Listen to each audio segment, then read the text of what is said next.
For the first time in nearly a decade, Central Michigan has the chance to sweep their most played foe, the Michigan Wolverines. And we're coming at you live here on CCHN. Hello out there, everybody. We are on the air from Canton. It's hockey night tonight on CCHN. We're so happy to have you along.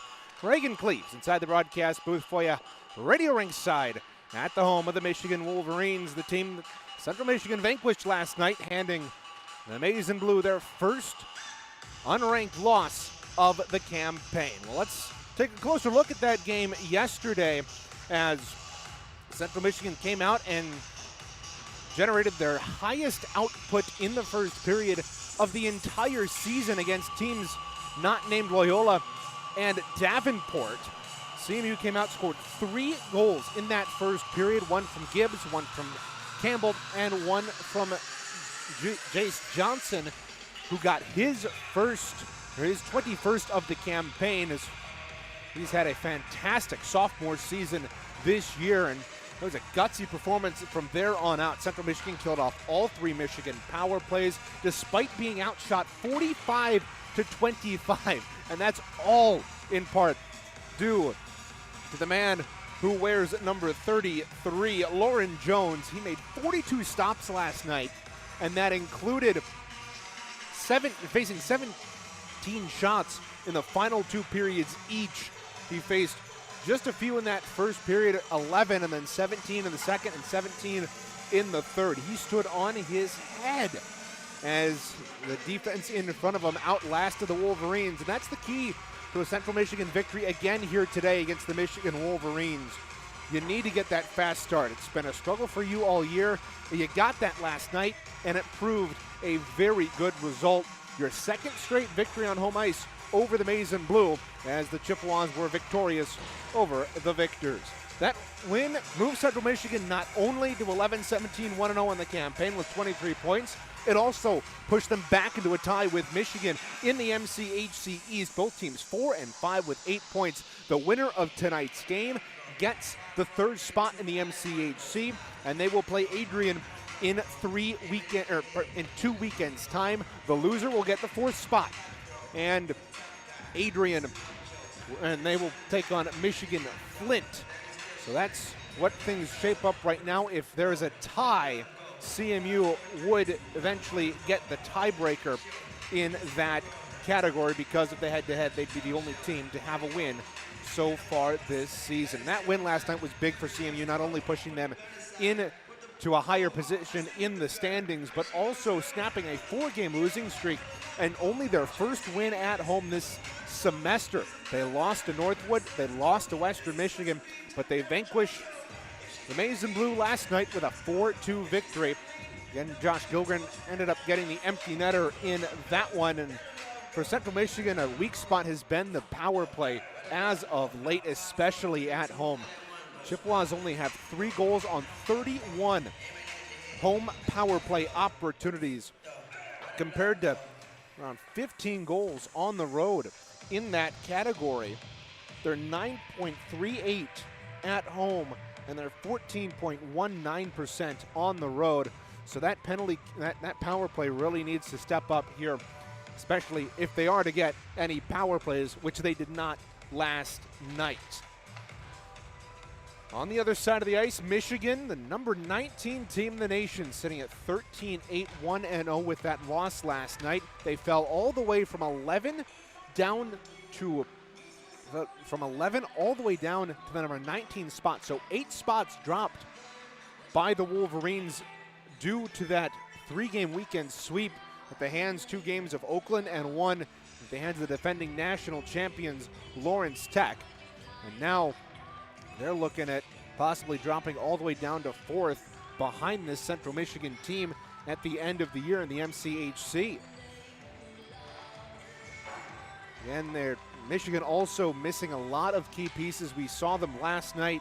They're missing their captain and their main defenseman, Connor Place, who's been with them for the last 3 seasons. 41 career total points. Hasn't been as productive this season with only 8, 4 goals, 4 assists. But he's been a massive part of this lineup defensively for the Wolverines. And just talking with head coach Callum Stripling last night, and it's a big loss for this Michigan Wolverine team, along with Owen DeVries, who's out for the night as well. 17 points, second on the team. Up there in that top 5 of the team through 15 games. He's closing in on his 80th point of his career, but he was out last night, and the senior again is scratched from the lineup tonight as well. That win last night for Central Michigan pushed the series history to 15-9, 2-1 in favor of the Wolverines. The Chippewas, as we mentioned, coming into this one, Chippewas' last sweep of the Michigan Wolverines came back in 2015-16 as part of 5 straight victories to start this rivalry's history.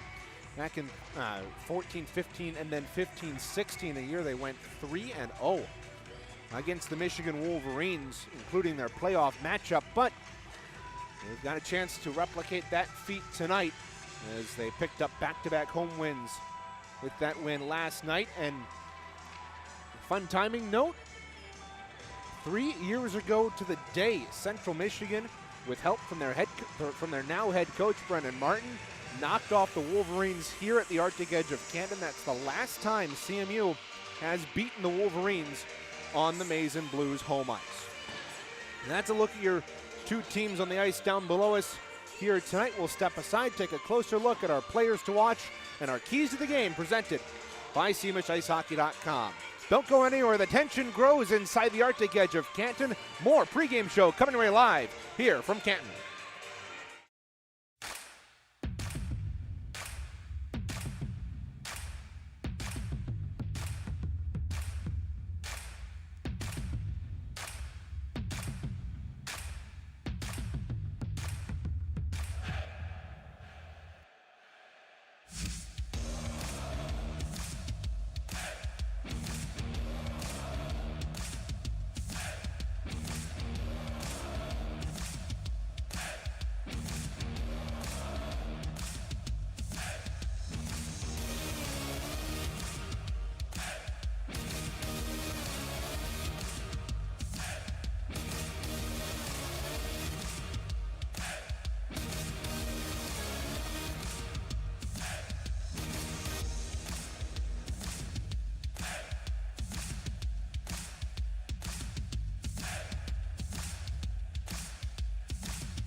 Welcome back to Arctic Edge of Canton, Central Michigan, and the Michigan Wolverines. About 17 minutes away from puck drop here on the southeast side of the great state of Michigan. Let's take a look at your players to watch here tonight. For CMU, Owen Campbell had 2 points last night. Continues to be very good for CMU this season as he comes into tonight with points in his last 3. 7 goals, 9 assists for 16 points on the campaign. He's 5 short of 75 in his career, but as we mentioned, 3 points in 3 straight. He's been so good for CMU as of late, and he's been pretty darn good against Michigan in his career as well. Almost a point per game in his 8 games against the Wolverines. 4 goals, 3 assists for 7 points. On the other hand, for CMU, a defenseman that we haven't really talked about much throughout the season, doesn't produce a lot of points. He tends to be more of a quiet defenseman. But Josh Gilgren, the native of Atlanta, Georgia, and the product of Purdue Northwest's M1 team, he's on a 3-game heater, quietly so. But he got the empty netter last night, had a goal in the home game against Western Michigan, and picked up a assist on the road as well, which puts him at 3 points his last 3 games. And he leads defensemen in goals in a 3-way tie with Martin and Camara for goals as well. On the other side, you got Connor Chi, who we talked about a little bit last night. Central Michigan really shut the Wolverine leading scorer down. Again, same point line as last night, 10, 21, and 31 in that order. But through 18 games played, that's the first time in quite some time it feels like Chi has been shut out of the lineup.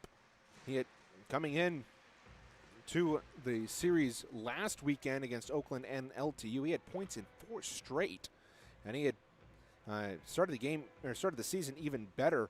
Points in 8 of his first 9, but the Chippewas were able to shut him down. He did have one chance later on in the contest on a breakout long stretch pass from the Michigan defensive end. If he could have caught that down at the blue line, he would have been in all alone, but it hopped over his stick and kind of negated his best chance of the night. But his line mate, James Newton, who's got 6 points all time against the Chippewas, he has been fantastic as well. He loves to distribute that puck. He's got 15 assists on the season, almost a assist per night, but he's been very good for Michigan. You saw him last night distributing the puck, setting up plays, especially toward the latter half of the game where he was kind of captaining the power play and the 5-on-5 when Michigan was really getting going toward the later end and really starting to push against CMU. But G and Newton, those are your Michigan impact players, and for CMU, Gilgren and Campbell. Now we got to take a look at our keys to the game here, presented by OptumX Sports. First of all, you got to maintain your cool. Last night, a lot of calls didn't go your way. Now, not necessarily unfairly. Both teams really did not get any calls last night whatsoever. But you have to be able to keep your cool and realize that the more you lose your cool, the more you're going to get penalized. And as we go on here in a very important game for the MCHC standings, you have to be able to maintain your cool and not give Michigan any more opportunities than they already are going to get. They were 0 for 3 on the power play last night, which was massive in terms of helping Central Michigan maintain their momentum even when they did surrender a couple of penalties. But you also got to start early or start on time, if not early, if at all possible. CMU last night scored 3 goals in the opening period for the first time in what seems like forever, and it really helped them. They only scored 1 goal, and that was an empty netter through the last 40 minutes. But they were able, with that 3-goal lead at the end of one, to kind of settle things down. They were able to play defensive hockey, which is something they haven't had to do much this season. It's been a lot of, okay, we're down, let's attack. And for CMU, they were able to fend off Michigan with that 4-2 win last night. And second of all, you have to be able to take advantage of your opportunities. I know this is a cliche at this point in this segment, but Michigan last night gave you a couple of opportunities, including that turnover by Jace Johnson, the 2-on-1 with Campbell and Gibbs that all ended up in the back of the net. But you have to be able to take advantage of those opportunities, and especially if you're on a 2-on-1. I talked about this last night during the broadcast as well. You have to shoot for the pads on a 2-on-1. There's no excuse for going up and into the goaltender's gut. At that point, you're just giving him a pretty darn easy save, as opposed to if you shoot for the pads, try to go for the side in which you've got the trailing man. You may get a wide open opportunity, especially with how aggressively their netminder Anthony Remick plays. So those are your keys to the game. Maintain your cool, start on time and early, and take advantage of the opportunities that the Wolverines give you. We're about 11 minutes from puck drop. We'll step aside, take a look at the MCHC East standings, and then throw it to the coaches show, where I chatted with head coach Brendan Martin about how things are going for this team and that exhilarating win last night. We'll step aside. More pregame coverage coming your way here from the Arctic edge of Canton.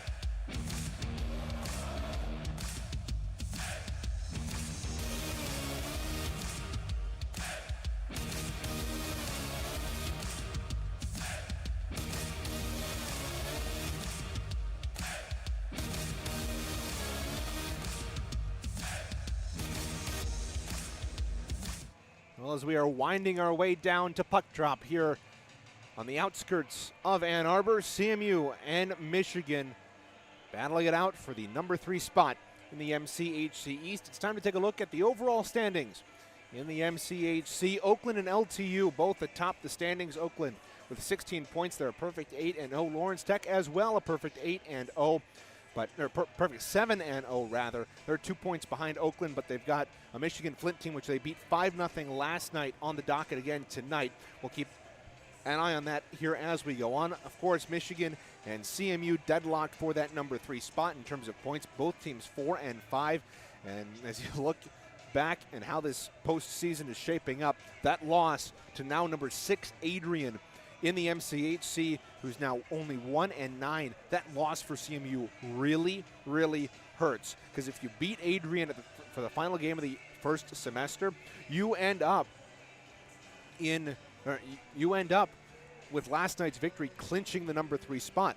Unfortunately, you can't take care of business against Adrian, and that puts you in the position that you are in now, where you need a win or a tie to clinch that number 3 spot in order to face Adrian and get your revenge come 2 weeks when the MCHC playoffs get underway. Michigan Flint, as we mentioned, sitting 5th at 2-6-1. Their overtime loss coming to this Michigan team that Central Michigan vanquished last night. As we'll take a look, Michigan and LTU getting underway just about our time here as well. We'll see. We'll try and keep an eye on that here as we go on here tonight. Maybe take a look at their YouTube channel and catch the live stream, and maybe that's how we'll get you a score update as we go on. Adrian also in action tonight at 9 p.m. at Western Michigan. Of course, next week, LTU and Oakland, a big matchup to determine the number 1 seed in the division and who will get the lowest seeded team come round 2, as both teams will get a bye in the MCHC playoffs. Scratches tonight for both teams. CMU again without Andrew Porzonik and Isaac Hupp, 2 key pieces, but looks more and more that either's return is questionable at best for different reasons. But CMU, you got to find a way to win without your top guys sometimes. And of course, I say top guys. Porzonik's only played 3 games, and Hupp hasn't produced much here in the second semester or since that big game against Davenport where he had 6 assists. But you got to find a way to beat a Michigan team also without some of their big pieces. Connor Places, we touched on. Owen DeVries also out as well. Nick Welch, one of their best defensemen, their senior, another ring bearer for them, also out of the lineup. It'll be big here for CMU. They've got to pull this one off and find a way like they did last night against this Michigan team. Those are your scratches, and for your starting netminder, Central Michigan's going to go to Caleb Woolery, making his 13th appearance of the season as he tries to snap a losing streak of his own. On the other side, the Michigan Wolverines, talking with head coach Callum Stripling yesterday. The thought was to go with Remick for both games based on how his performance was last night, and we don't know. We haven't checked in with Callum since our conversation yesterday, so we'll see who the Wolverines send out between the pipes tonight when we return. But first, we have a look at our coaches show. Earlier, before this broadcast, I sat down with head coach Brennan Martin to discuss this game and talk about the big victory last night and how to replicate it here this evening. We got about 6.5 minutes till puck drop. We'll play that for you here on CCHN. Michigan and CMU in the final MCHC East regular season game for both these two teams. That's coming up right after the Coaches Show here on CCHN. Welcome to the Coaches Show presented by OptumX Sports. First of all, Marty, congratulations on the win, but I've got a question for you. Who was that team last night, and where have they been all year? I know. Well, let's just start with the first period here, right? We talk about, you have to start early. 3 goals in the first period, right? I mean, that's about as good as you can do for a fresh start. And when you look at kind of how the season's been going, we've for the most part kind of been that team that's gone down maybe 1-2-0 going into the second, right? Now you're clawing back. Well, yesterday you have a 3-goal lead going into the second period. Now you kind of get a taste of that on our end. So, they played great yesterday. I mean, that JSOC Gibby line. I mean, they were really going, and then obviously Lauren was spectacular in that too. So good win for them. I wish we would have had it a little bit earlier, like you said, but I mean, if you're playing your best hockey at the end of the year, that's all I can really ask for. Yeah, indeed. Now that puts you in a position where you're definitely going to be the designated home team for your first round playoff, whether that be against Michigan or Michigan Flint or Adrian coming up.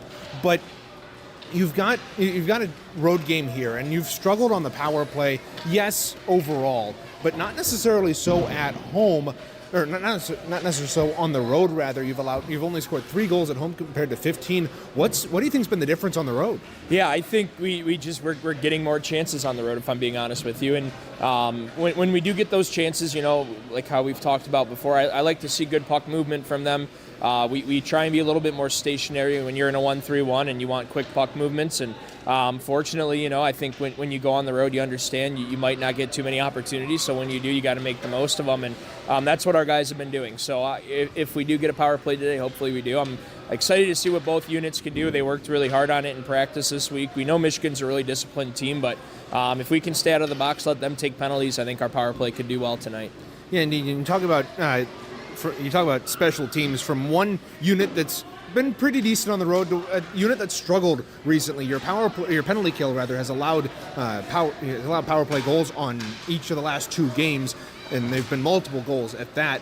What do you have to do to stop Michigan's power play tonight? Yeah, well, it really starts with taking away the middle of the ice, making sure you have active sticks, and I'll start with even on their breakout. Making sure you're in the right position, not necessarily trying to score, not being too aggressive, but in the D zone, I like us being aggressive. I want Michigan to have to go out there and make plays, but at the same time, you got to make sure you stay in position. And Michigan runs a 1-3-1 as well, and they're always looking for that guy in the middle. So making sure those passes aren't getting through is crucial. And then a big thing, which I don't think a lot of people really talk about, is when you do get the chance to get the puck out of the zone, you got to get it 200 feet all the way down the ice, right? You can't mess up on that pass or that shot out and only have it go to the neutral zone.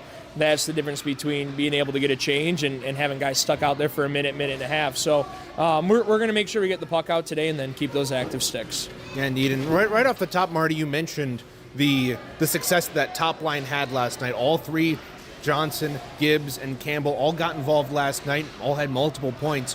What do you need to do to get the rest of the team going here in a big rivalry game? Yeah, that really starts with them being able to bear down and finish on their opportunities. I think almost every other line, they had their chances, right, throughout that game. And whether that just be, keeping your stick on the ice, being hard in front of the net, cashing in on those rebounds, whatever it may be, when you get those opportunities, you got to make sure you capitalize on them. And once we can get, a couple of those other lines going, the production's going to go way up on the scoreboard too.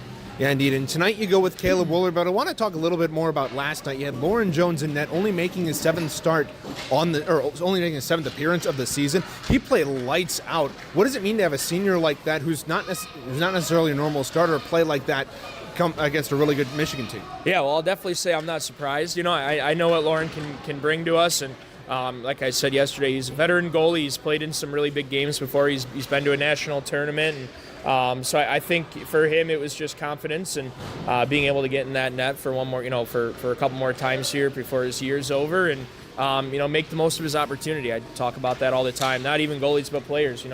When you do get that opportunity, you got to make sure you run with it, and he definitely did yesterday.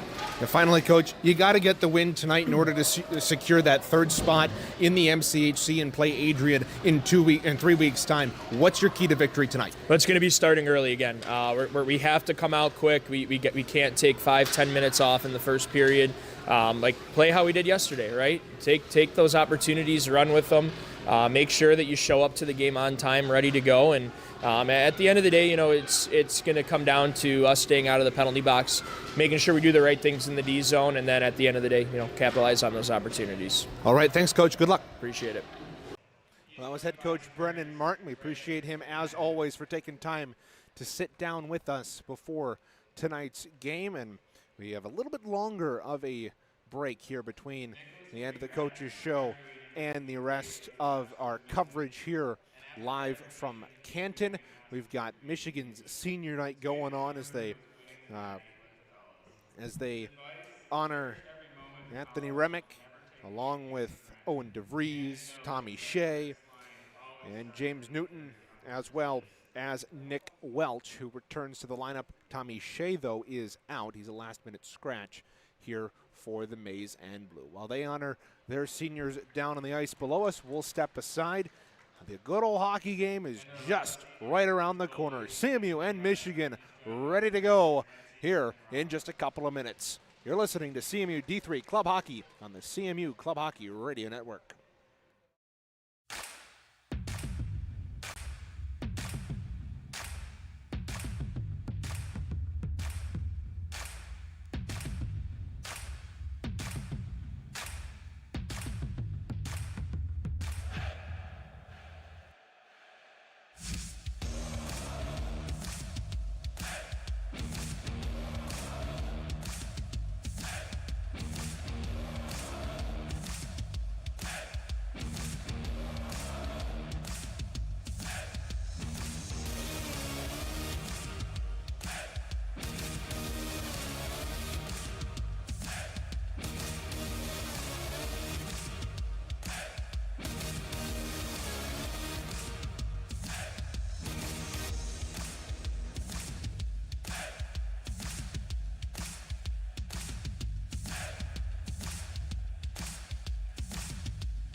of a rink that produces such great figure skaters, you're always going to have a good public address system, and you're going to hear things oh so very well as you did that national anthem.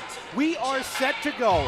Central Michigan and the Michigan Wolverines duking it out here on the final Saturday afternoon for both these two teams in the MCHC regular season. Of course, CMU has Cincinnati next week along with senior night, but right now, all that matters is this game.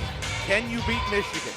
Can you secure yourself the number 3 spot in the MCHC and get supposedly a better opponent in the Adrian Bulldogs compared to the Michigan Flint Wolverines?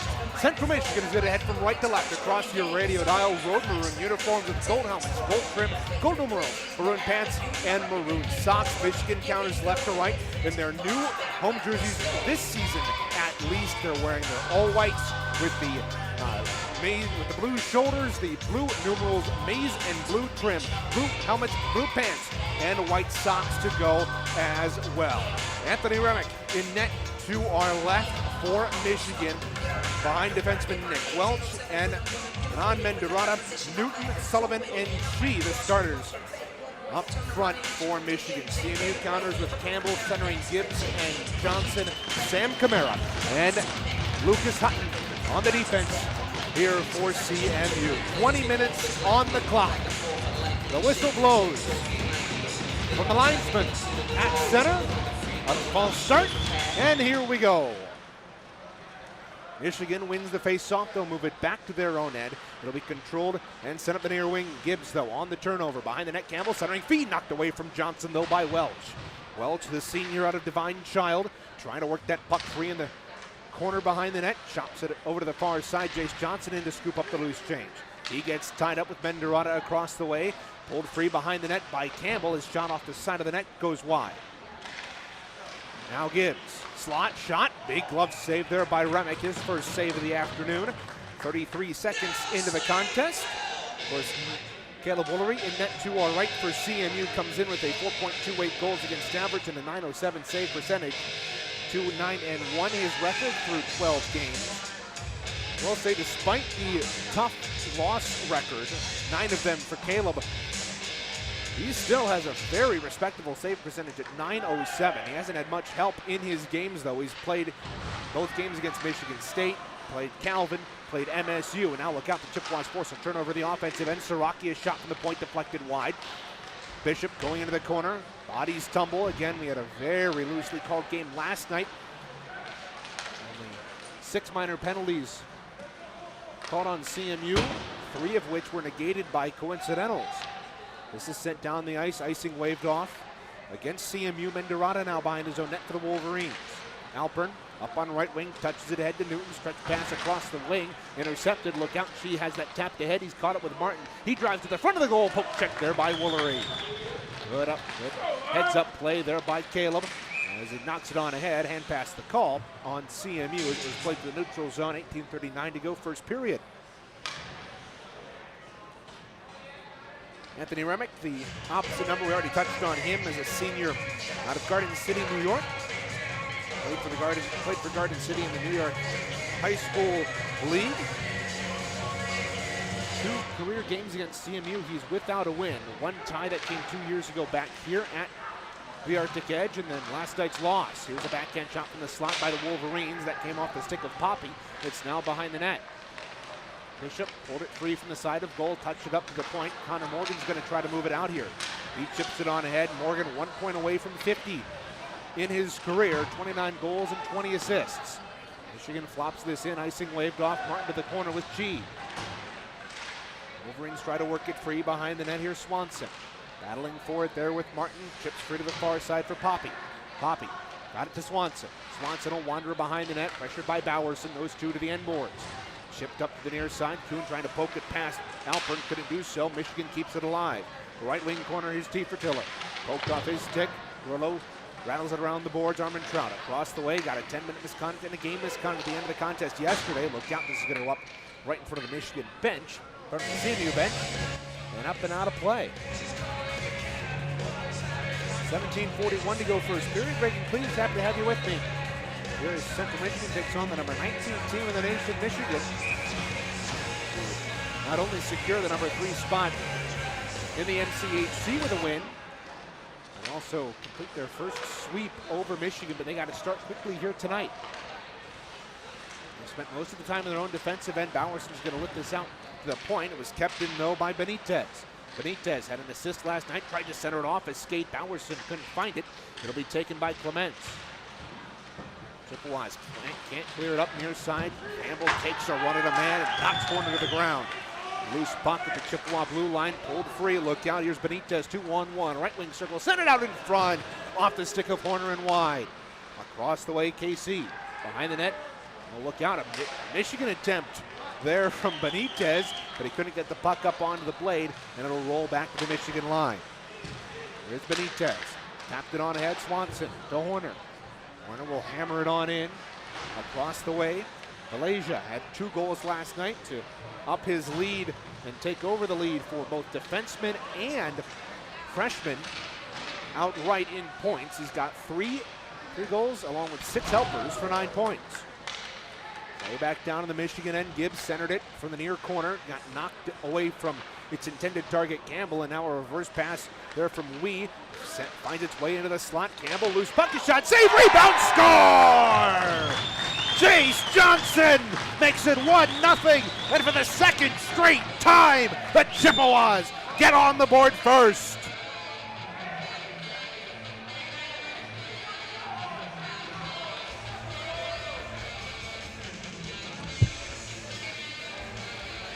We've talked all semester, and for that matter all year, about starting on time for CMU, and now 3:39 into this game, Johnson has his 22nd of the year. He was robbed on an empty netter last night as he sent it over top of the goal. With the chance to ice it, instead that honor fell to Josh Gilgren, who extended his point streak to 3. Icing the signal on Michigan, and the call, a very close race down the left wing. There it was Sullivan racing after it with Camara, and the alternate captain for the Chippewas was able to get that 3 and win that race.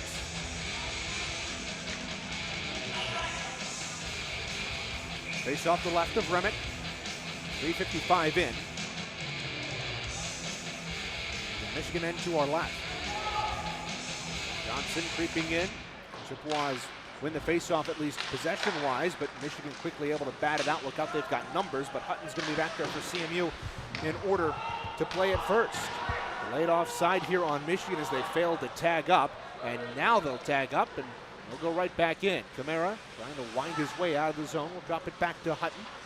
Hutton out of Novi. On this side of the state, Chippewa fans always show out well for this series at Arctic Edge. And back to the overtime winner 3 years ago with Brennan Martin getting that one, actually 4 years ago now. Now look out, Michigan's got a 2-on-1. Sheet on the left side here with Newton. Dishes to Newton out in front, but he couldn't get a blade on it. It trickled just underneath him. Now she knocked the stick out of the hand of a Chippewa, centered on ahead, loose puck in the neutral zone after a quick intercept by Michigan. Rolled around, and here comes Gilgren with it. On a 3-game point streak, dropped it back to Campbell, also on a 3-game heater. We'll try to feed it through the wickets. A shot save. Remick rebound. He couldn't corral it, and it's into the far corner. She trying to work out, passes it off the boards at center to Sullivan. Sullivan tapped it on the head to Newton. He's across the line. Big hit by Siraki, and that didn't draw a penalty. It looked like he may have gotten an elbow up in on Newton, but nothing coming. This series has been known to be chippy in the past. Here's She, top of the slot, shot, snapped it wide, rebound. Left circle controlled by Morgan. Out through center on right wing, here's Bishop. Flops it in on goal. Remick battled it away. Alpern poked off his stick by Siraki. He's got it left hash. Up to the left point, Bishop. His shot blocked. Siraki's got it. Slot blocked. There's Poppy got in the way. Bishop on the left hash. Coughed it up. Grimes poked over top of his head. Comes crashing down on Tiefertiller, and it's a 3-on-2. Over the line, Poppy shot. Saved by Woodery off the left pad, and Grimes will absorb the check into the end boards and move it up the near wing. Siraki can't get it out. Poppy stripped it from him. Pull cross to the far side. Backhand shot from the circle. That goes up and out of play. With 6 minutes gone here in the first period. So a fast start for both these two teams. I really like how Central Michigan's been getting in and disrupting Michigan's breakouts. Both teams not being able to break out very cleanly right now. Kind of saw this last night with some frustration in terms of breakouts off the tie-up. Michigan pokes this up to the point. Kuhn had that knocked away from him, and the puck goes down the ice right wing. Kuhn hooked by Poppy. Alpert picks up the loose puck, and he clears it down the ice, icing the signal, and the call is Hutton. And Clements will beat T. Fertilla to the dot.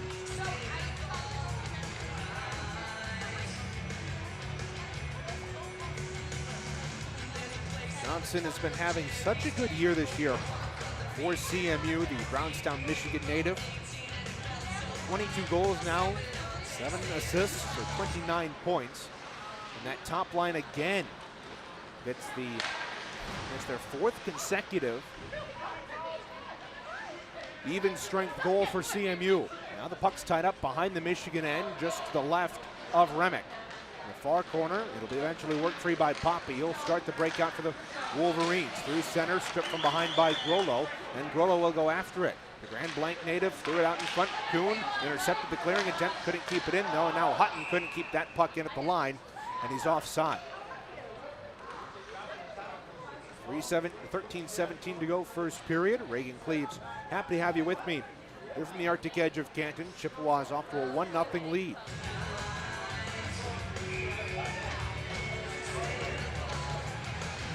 Rollo did again with Horner in the neutral zone. Horner won that cleanly, and we played D2D across to Malaysia. Had 2 goals last night. Feeds near side Benitez. He's across that line in a 3-on-2. Look down! A man past Woolery, and it squirted just past the side of the net. Now the Wolverines trying to jam it home. It's loose in the slot. Came bouncing free in the right circle. Horner back up top here for Hurst. We'll feather it down the wall. Benitez stripped away from him, and Hutton will race after it. Back out to the neutral zone. Benitez turns.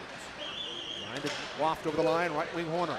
We'll let his shot go just a bit outside. It's back up to the far side Malaysia. We'll throw it in off the boards. Back behind the net for Horner. Back up top. Here's Balasius. The Chippewas couldn't get it out. Balasius steps in, fired that just wide. Benitez from a sharp angle. Big save there by Woolery as he held that left pad down to the ice.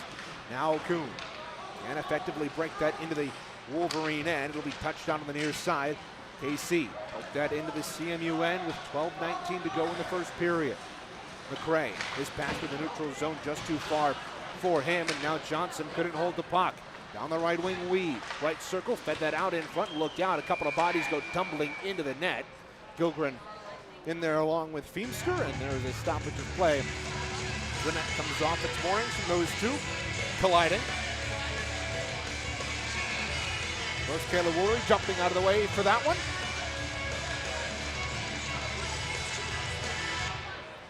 .12:04 to go here in the first period. Chippewas win the defensive zone draw. They're out on right wing. Here's Miller over the red line and fires it to the near corner.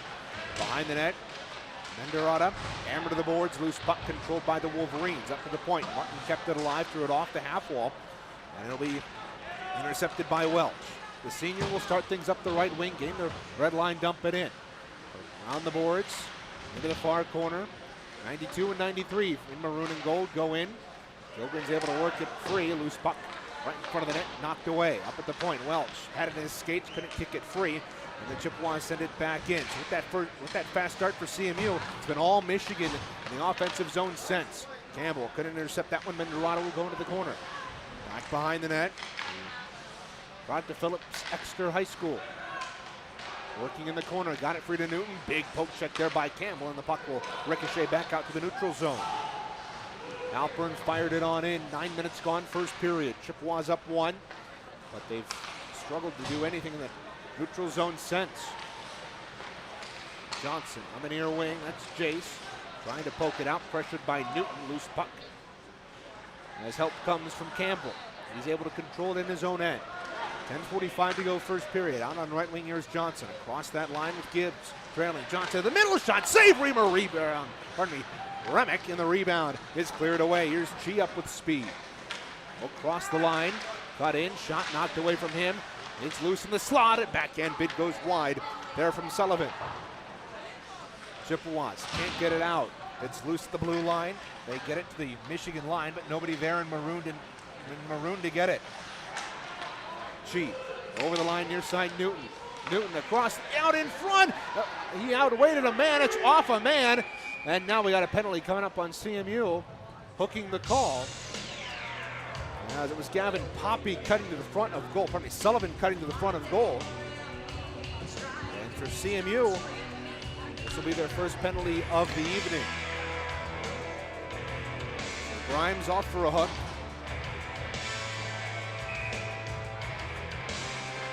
It's coming at 9:52. Let you listen to the dulcet tones of Geddy Lee. Michigan wins the faceoff, and they get it back up to the point. Shot blocked by Sullivan off friendly fire. Got it down low to Newton. This top unit out there for Michigan. Centering feet. Look out, a shot blocked by Siraki. Now the Chippewas as Morgan tries to dive out. Can't get it through the neutral zone. Siraki, though, intercepted a rink-wide feed and will launch it down the ice. And Remick will come out of his net to play it. 35 to go, or 1:35 to go on the power play for the Wolverines, their first of the night. They've converted on 16 so far this season.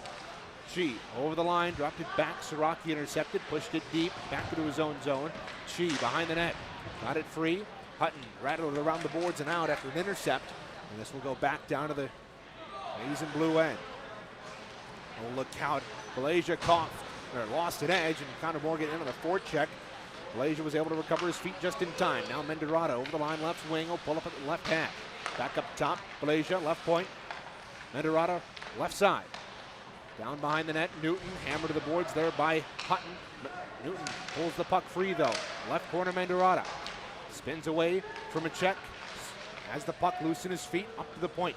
Back to Mendorado, he gets knocked down. Newton has it, left circle. Back up top, here's Malaysia. Near side, off the stick there of Sullivan. Sullivan hauled down, no penalty coming up. Morgan got to the slot, loose puck controlled by Grollo. Morgan will take it and launch it down the ice after the pass from Grollo. 30 seconds to go in the penalty kill. Very good work here by the Maroon and goal on their first attempt of the night. Up on right wing, Benitez. Over the line, right wing. Lost the puck, and oh, look out, this is skied into the netting.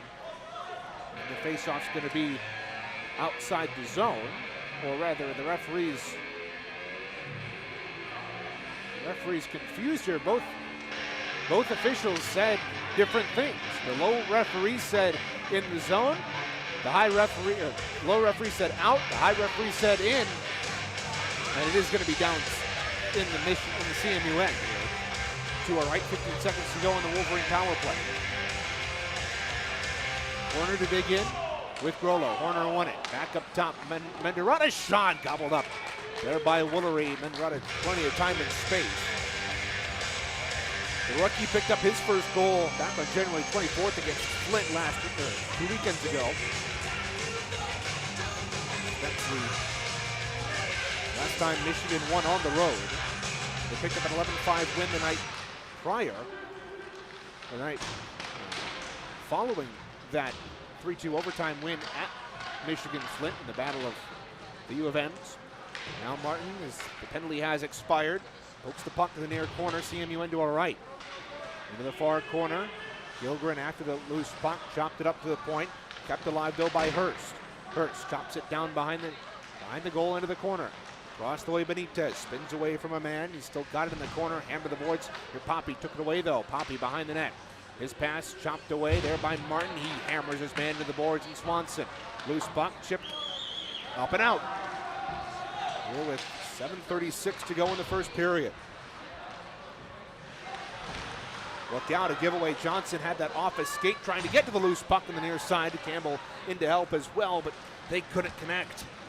Now here comes Michigan over the line. Look out, man to the outside. Shot off the glove of Woolery there. Sam Horner in on the break. Johnson with 17:15 to go here in the first period in his own corner. They'll throw it around to the far side. Clements trying to work the puck free from a forecheck given by Brandon Wee.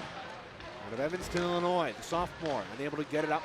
Went much further than the point, up to the left point, shot through traffic, sticked into the corner there by Woolery near side. Gibbs has the puck tied up with him, Campbell. Gibbs on the outlet pass to Johnson. He's in alone right wing.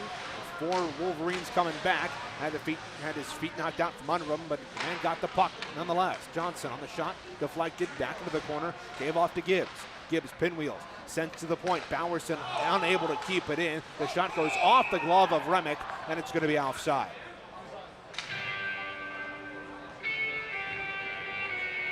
Bowerson just unable to keep that in, and that was a big opportunity there for CMU as the shot went off of Bowerson, or pardon me, the shot from Bowerson at the point went off of the mask of Remick, deflected up and out of play.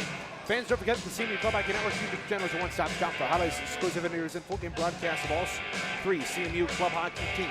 Make sure to subscribe and turn on notifications so you never miss a moment of Chippewa hockey. CCHN, your home for Chippewa hockey. Now here's Halpern off the neutral zone face-off one to the Wolverines. Rips that shot wide from the right side. Across the way, Sullivan deposits it behind the net. G there to pick it up. Pressured by Julian Johnson. Bowerson in to help for the maroon and gold. He chiseled it near side. Newton intercepted. Will try to reverse field back behind the net. He got stripped of the puck though by Bowerson. The loose puck eventually controlled by Michigan. Right circle though, it's chopped away. McRae got that out to the neutral zone with 14 minutes gone here in this first period. Stretch pass at center, picked up here by Chi. Chi across the line, coughed it up, controlled by Hutton. Loose puck in the neutral zone. Just at the Chippewa line, Chi, as he enters the zone with the loose puck, bounces around, eventually chopped back out through the neutral zone. Siraki on the forecheck, it'll be slapped past him and in. Woolery played it. 5:33 to go here in the first period. Newton, a shot from the half wall, fanned on it, rebound, right circle, Chi got it, shot, deflected, rebound, Newton's got it, tries the backhand bid, big save by Woolery. Then he comes up and he jumps out of his stance to make the save and hold on. 5:23 to go in the first.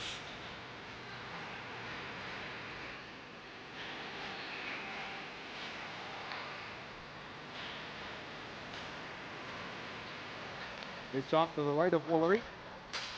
Won by CMU. It goes behind the net, but the Wolverines are first to it. Squirted free, far corner. Bodies tumble. Morgan trying to get it out. Poppy gave him a healthy shot to the head. Now Poppy centered it. Looked out. A shot by Kiefer Tiller. And it was blocked before it could get to target. Wrap around, clearing attempt. Knocked away. Morgan couldn't get it out. Controlled by Poppy, right point. Both throw it on goal. Lewis tied it with Kiefer Tiller. He falls down, and Woolery makes the save. And a crowd gathers in front. Hutton and Poppy grabbing at each other. 4:56 to go here in the first.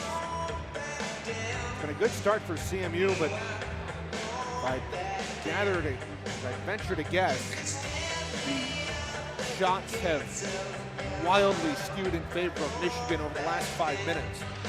CMU scored 3:39 in, but since then it's been all Michigan. Kuhn up the neutral zone, couldn't handle it. T for Tiller. Feeds it across D to D. Stretch pass for Swanson. He deflected it on in. 4:41 to go in the first.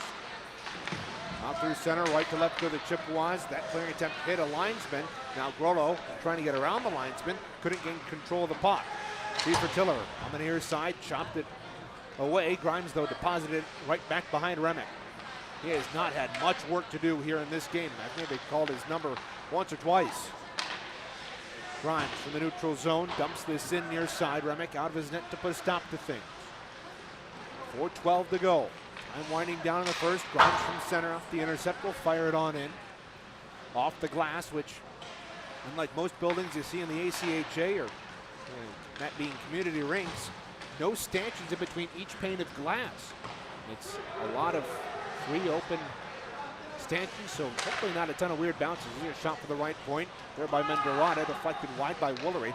Rebound cleared out to the neutral zone. Look out, Nick Kuhn's got the puck. Will step across the line, cut into the shot, deflected up and out of play by Mendorada with 3:14 to go here in the first period. I apologize for how loud the music is. It's either I have the knob turned up so high you can hear it and it's almost drowning me out, or you don't hear anything on the ice at all. So you'll have to bear with me here throughout the night. Meanwhile, Chippewas, as we're discussing particulars of audio engineering. Michigan right back in. Blocker saved by Woolery off of Benitez from the near side. Wolverines have the puck right back. Welch behind the net, dropped it off Benitez, far corner. Pressured by Julian Johnson, got it free, a shot, a broken stick, and now a penalty coming up on Michigan. Here's Martin though, centered it out in front, nobody home there. And it's going to be Sam Horner to go to the box. He broke his stick on that shot and then ran into a Chippewa in the CMU end. I believe it's going to be a hooking penalty or a cross check. One of the two. We'll put down as a cross check and confirm later. Either way, time of the penalty, 16:50. And hey, look at this. CMU is on the power play for the first time this weekend. They've needed it. They've been very good on the power play as of late, especially on the road. A lot different story at home. Connor Morgan on the bumper. Loose puck out in front. Just slid past Remick, and Poppy will take it and lift it down the ice. This is also another struggle on the Chippewa power play this season. Is reestablishing that zone. We saw them effectively shut down Michigan. But here comes CMU. Up the right wing. Campbell across the line. He was knocked off the puck. Martin knocked it on ahead. No hand pass. Look out. Dangling in off a skate. Menderada poked it away. And now a shorthanded break for Chi. He gets past Gibbs. He's hauled down. This might be a penalty shot. And Campbell's going to hammer this off the end boards. And do we have a penalty shot or not? No, it's going to be Gibbs to go off. And if this doesn't result in a penalty shot, I'm not surprised. Yep, it's going to be a trip, but CMU escapes the penalty shot. She had to knock the puck away at the blue line, and he was in past Gibbs. He had the speed. Gibbs decided to sell out and knock his man down. I do not mind that penalty absolutely one bit at all. Time of the penalty, 17:29. It's only about 40 seconds of power play time for CMU. Get a good opportunity, but then go back to 4-on-4. Gibbs for a trip, Horner in for a cross check. CMU power play 0 for 1 officially. Michigan will get about 1:20 on the power play, or 20 seconds of the power play time. Now Johnson over the line to the near side, 4-on-4 behind the net. Bishop picked up the loose change, trying to reverse field. He's got it back though, right point. Camara shot through traffic, deflected wide to the near hash. Chopped out there by Newton. This will go down the ice, icing the signal and the call. As Camara is back there in time, 2 minutes to go here in the first period.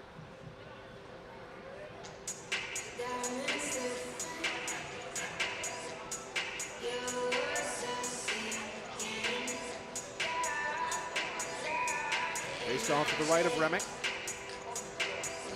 Allowed the only goal tonight so far. Newton and Bishop to dig in, right, left circle, Michigan end. Newton's able to win it, and he gives an extra hack at Bishop as they were tangled up for a little longer than the senior liked. Meanwhile, Michigan moving left to right in those white home uniforms. For reverse course, and Newton out on the left wing. 32 seconds left in the 4-on-4. Here's Alpern cutting through center, angling across the line. Newton, rink wide feed off the board. Sullivan to play it. Pressured there by Camara. Those two go to the half wall. Free to Alpern, left circle, dangles past the defense, works in on Woolery. Woolery outweighted him, and Alpern was able to poke it behind the net to keep it alive. 13 seconds to go in the 4-on-4. Alpern wandering his way to the right point. On the near side, down low to Newton. Newton angling toward the net, and now the net comes off its moorings as Woolery knocked it off. But that skittered right across the face of goal. 4 seconds to go. There's a stoppage of play here in the power play, in the 4-on-4 rather.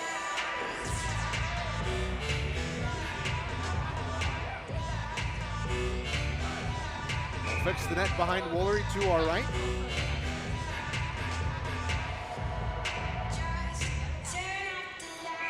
Newton to dig in with Bishop again, and now Newton will be kicked out. Sullivan comes in to replace him.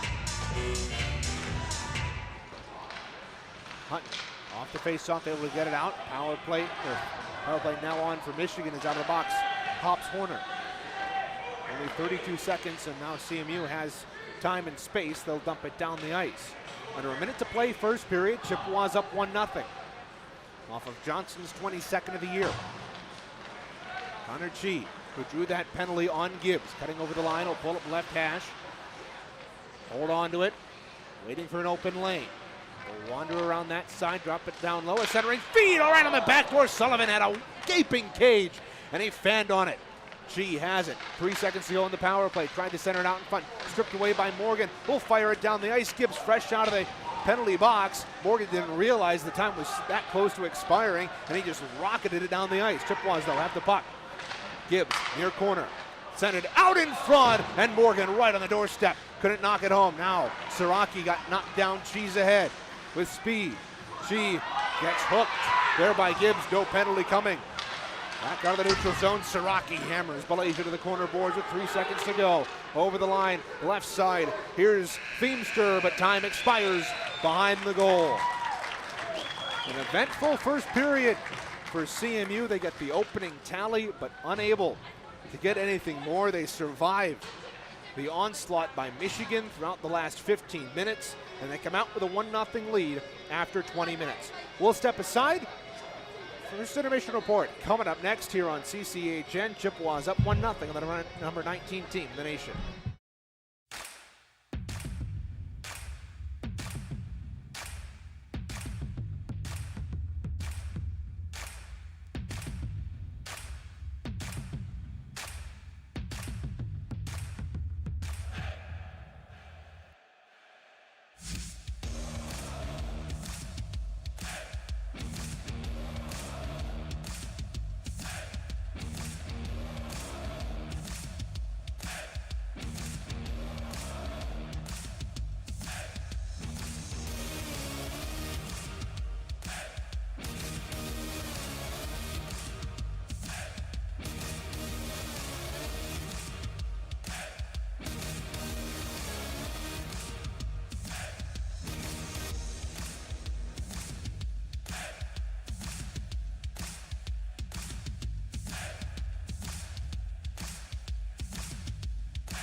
Well, this is exactly the start Central Michigan wanted in terms of the score, but everything else not exactly going so well for CMU here to start things from Canton. Chippewas do get the 1-0 lead after one period, but it was all Michigan from about 5 minutes into the period all the way to the end.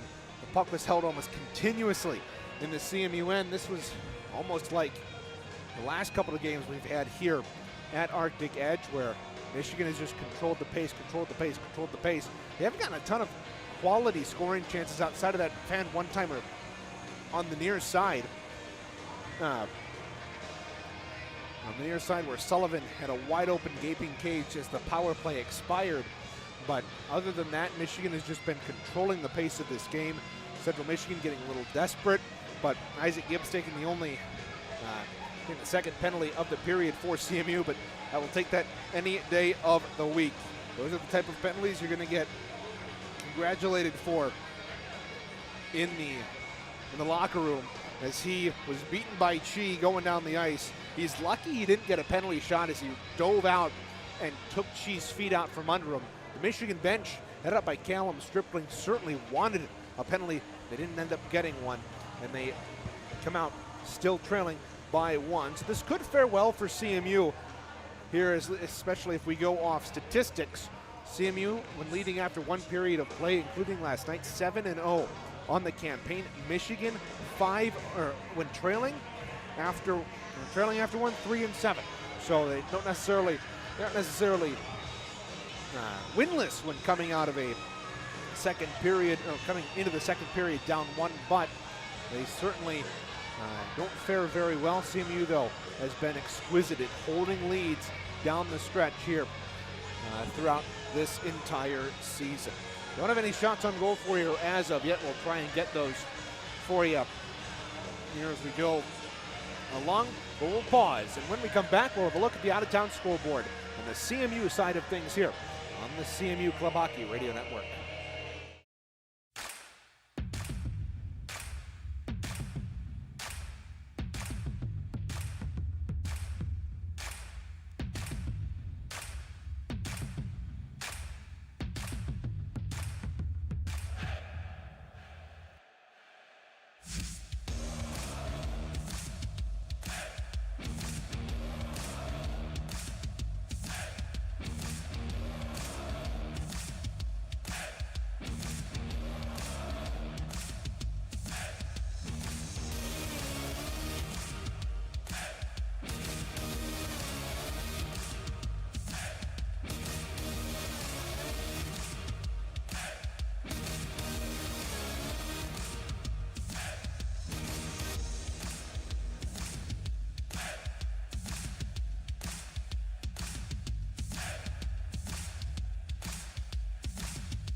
Welcome back to Arctic Edge of Canton. Reagan Cleaves, Radio Rinkside, here from the town just adjacent to Ann Arbor. It's a shame that the Michigan Wolverines club hockey team, at least their D3 team, no longer plays at Yost Ice Arena, but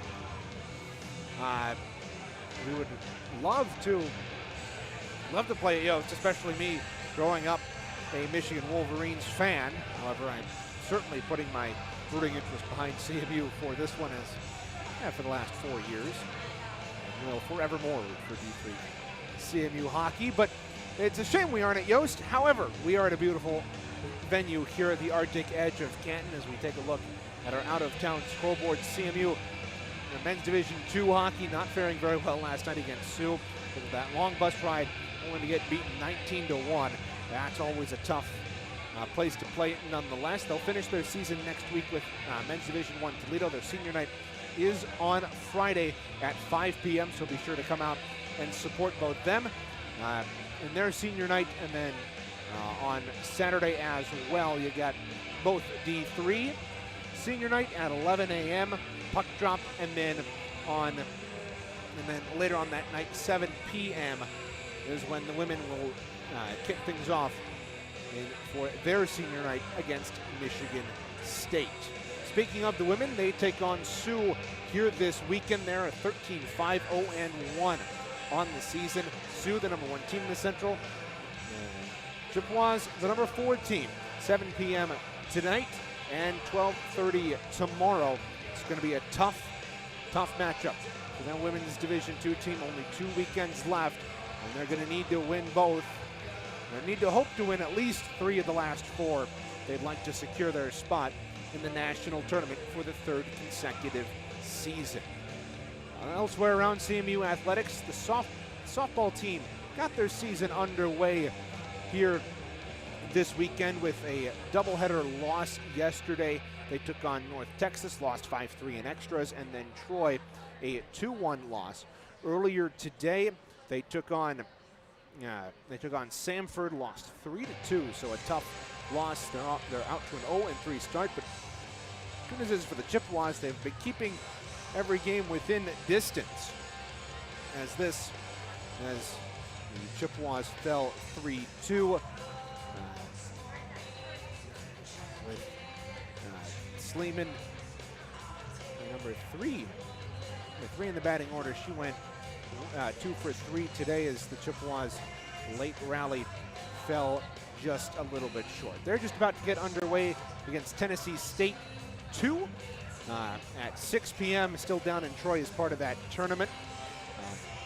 Of course, Tennessee State, they will, I believe, next year become the first HBCU to field an NCAA Division I hockey team. They were supposed to go ACHA, but they decided to skip over club hockey altogether and go straight to the NCAA. So it'll be an exciting advancement in the world of NCAA hockey. Of course, wrestling coming off a 23-10 win over Edinburgh last night. No, not Edinburgh, Scotland.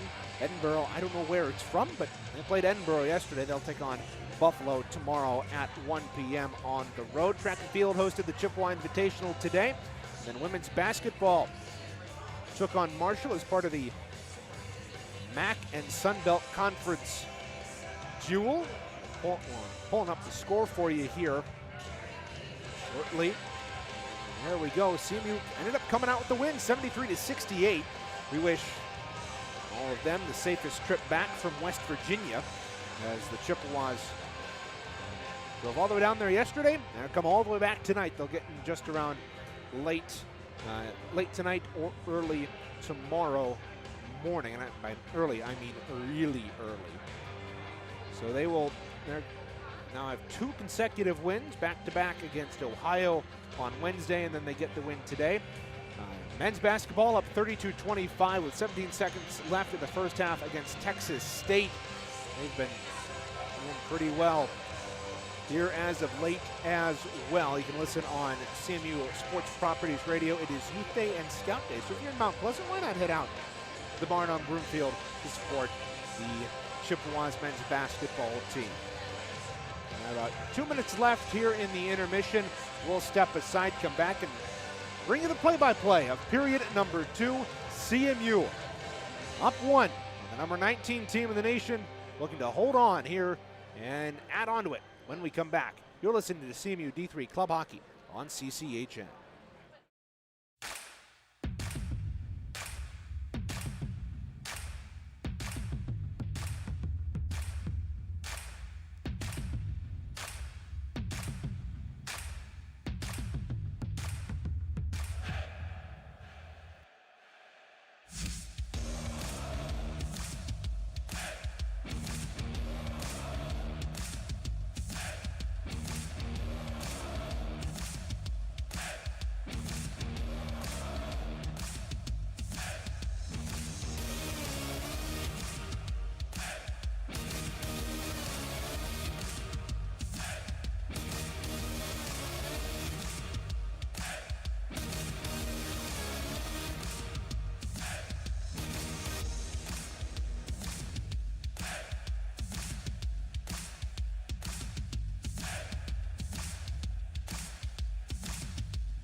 Michigan makes their way back onto the ice to join the Chippewas. We're set to go for period number 2. Let's take a quick look at the ACHA's top 16.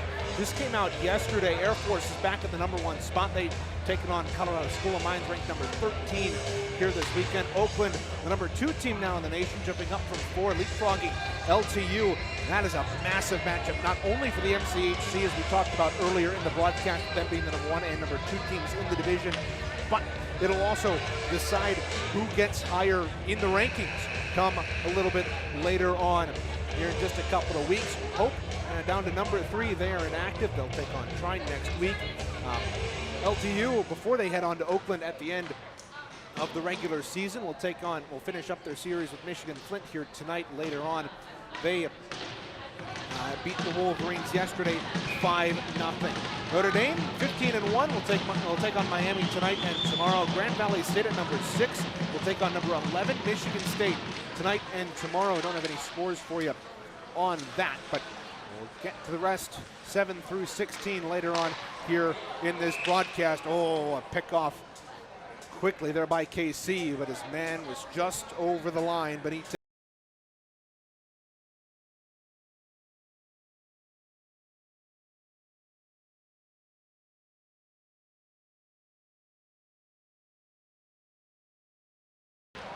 now Gibbs swoops in to pick up the loose change and will motor up ice. Tapped it on ahead, Johnson. Cutting the middle, a shot blocked there by Hurst.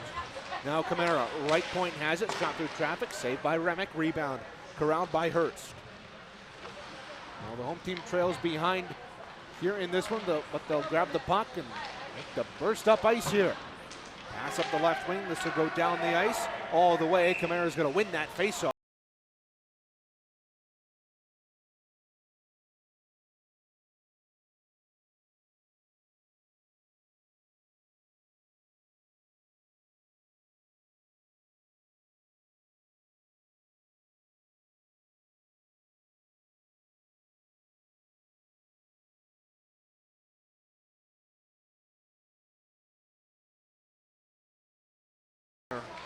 Road Maroon uniforms now a centering feed, a shot there by Johnson. He got hooked, trying to get that shot off. Now Camaro, right point. Chippewas back to work.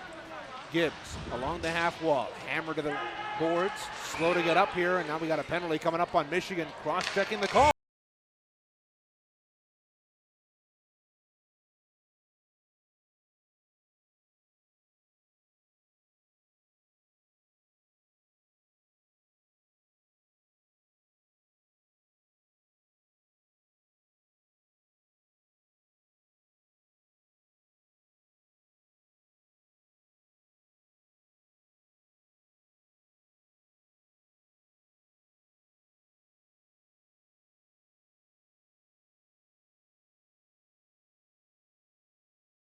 On the power, or 0 for 1 in the power play in that first period. Johnson off the end boards, couldn't control it. It's tucked back out to center, and Jace will control. Oh, motor on past Newton up the left wing. He gets hauled down and no penalty coming up. The rear official was looking at the play, and I don't know how the front official missed that one. But nonetheless, we play on. 1:45 to go in the power play here for Michigan. Face off to the right of Remick. Will dig in. Watch she dig in and lose the face off to Bishop. Up the left point, Camara. Down the wall, Gilgren at the left hash, centered it out in front, deflected just wide by Armentrout. Chippewas working the 1-3-1 in the power play, as you always hear head coach Brendan Martin talk about when we discuss the power play woes. Michigan able to send this down the ice. Chi on the forecheck. Will force Woolery to come out of his net to play the puck. Woolery will reverse it to the near side for Johnson. 1:18 to go in the power play. Chippewas up 1-0, looking to extend that streak. Here's a shot, he scores! Jace Johnson crisscrossing to the left side, rips it past the glove of Remick. It's 2-0 CMU.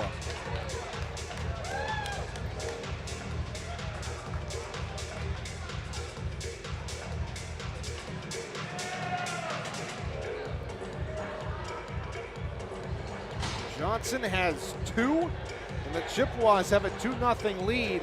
And boy, that was an absolute bullet past the glove of Remick. as he's just a little bit off his angle. And the Chippewas have 2 goals here. Less than halfway through this game. And they're hungry for more. This one comes on the power play. Their first of the weekend. Over the right wing, Benitez. Dropped it off, right circle, poked away there by Grollo. Alpern slides it near side. Controlled here by Ani. Shot save, Woolery. Rebound as they storm the crease like bumblebees to the Wolverines. And now we got some roughhousing at the side of the net. Gilgren hauling his man down. Both guys getting tied up. I wouldn't be surprised if both of them go here. As they're still tied up, the linesman in there to break them up and maybe untangle them.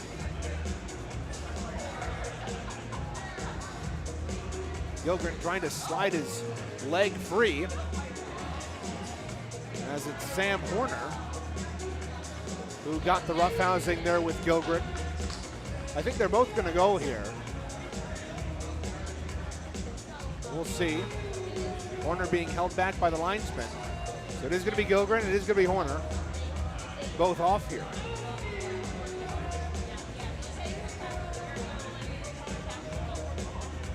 So Horner went straight in.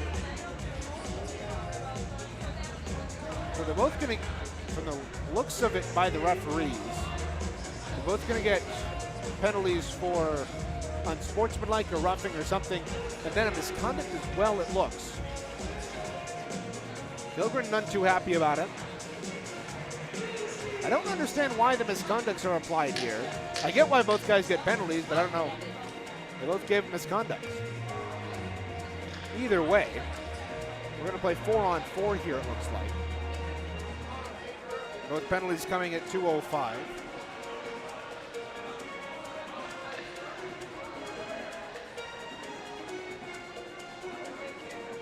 We'll see if both teams need to add a second player to the penalty box. If they won't, they'll blow the whistle, and we'll be prepared here for a 4-on-4. Face off to the right of Woolery. Won by CMU.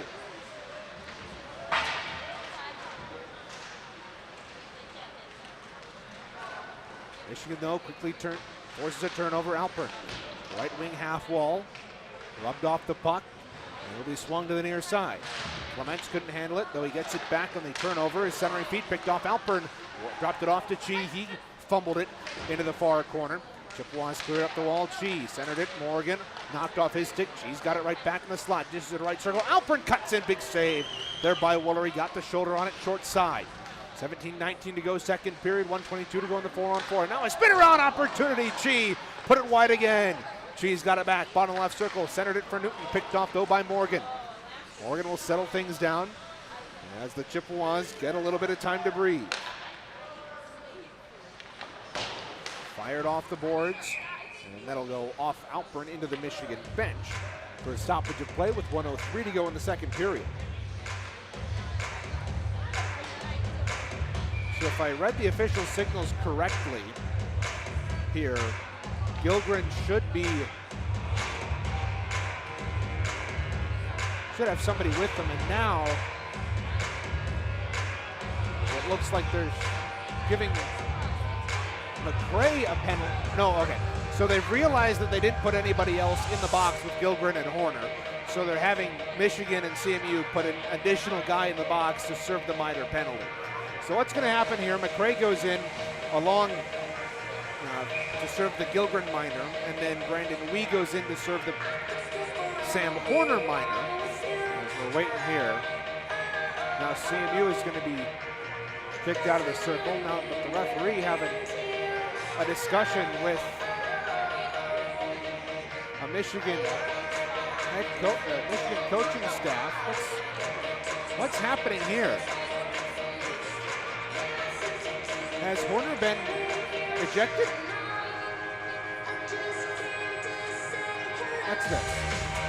Now the referee will skate over and talk to Horner here. And it looks like Horner has been given the gate. Wow. Horner kept mouthing off at the official, and so he's going to get the gate.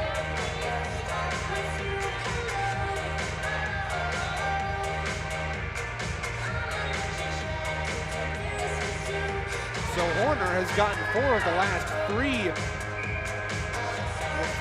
last 5 Michigan penalties in this contest, and now he has been ejected for mouthing off at the official. So Chris Armentrout last night gets the game misconduct at the end of the game, and now Sam Horner does here. Gibbs picks off a Michigan centering feed in the offensive end. Gibbs will try to work out here left to right. Chippewas in those Road Maroon uniforms. Michigan defending the net to our right. It's home whites.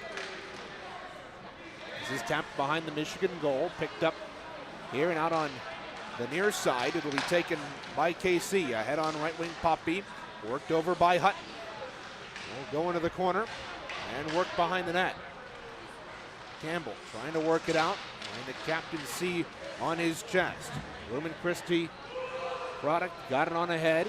It's in the offensive end for CMU. Both Gibbs and Campbell in on the forecheck. 12 seconds to go in the 4-on-4. McCray will hop out of the box, as will we, both serving Gilgren and Horner's penalties. Here's Alpern across the line with speed, ducks to the outside, centered it, broken up.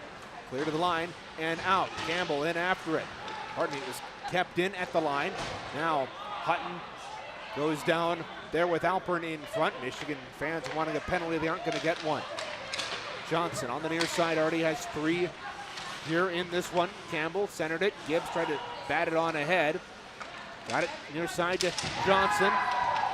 He and a Wolverine go falling into the half wall. Johnson slow to get up, but he'll regain his feet and come back defensively here. Alpert trying to weave through the neutral zone. Stripped by Johnson. He's got a 3-on-2. Working shot saved by Remick. The rebound couldn't be controlled. Far corner there by Campbell. Johnson knocked off the puck across the way. 15-10 to go in the second period.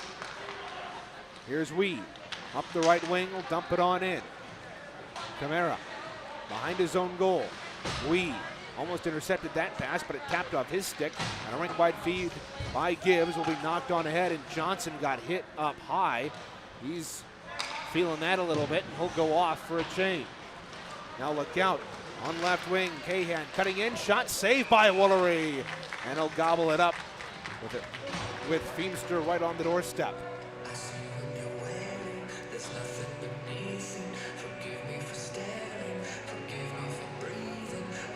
14:42 to go, second period. Chippewas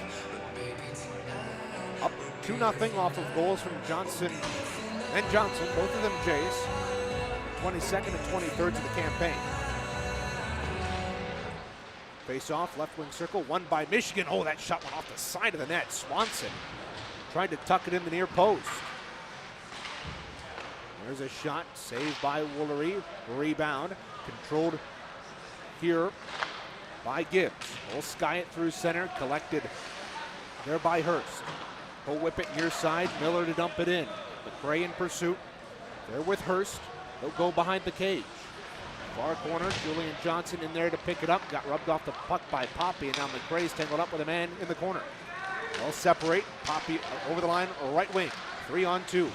Ducking to the outside with 14:03 to go in the period. Johnson in the near corner, shoveled it up the wall. Miller trying to chisel it out. Johnson eventually pokes it ahead. He's got nobody with him. Rather than Martin coming back. Johnson walking around, and he's falling Bobby Orr style. Put it into the gut of Remick, and he holds on.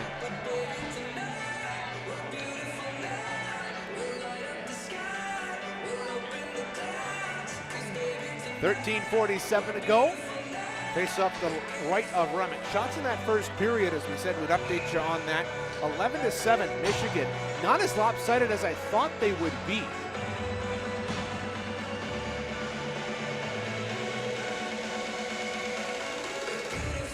Okay. Horner hasn't been given the gate because he just returned to the game.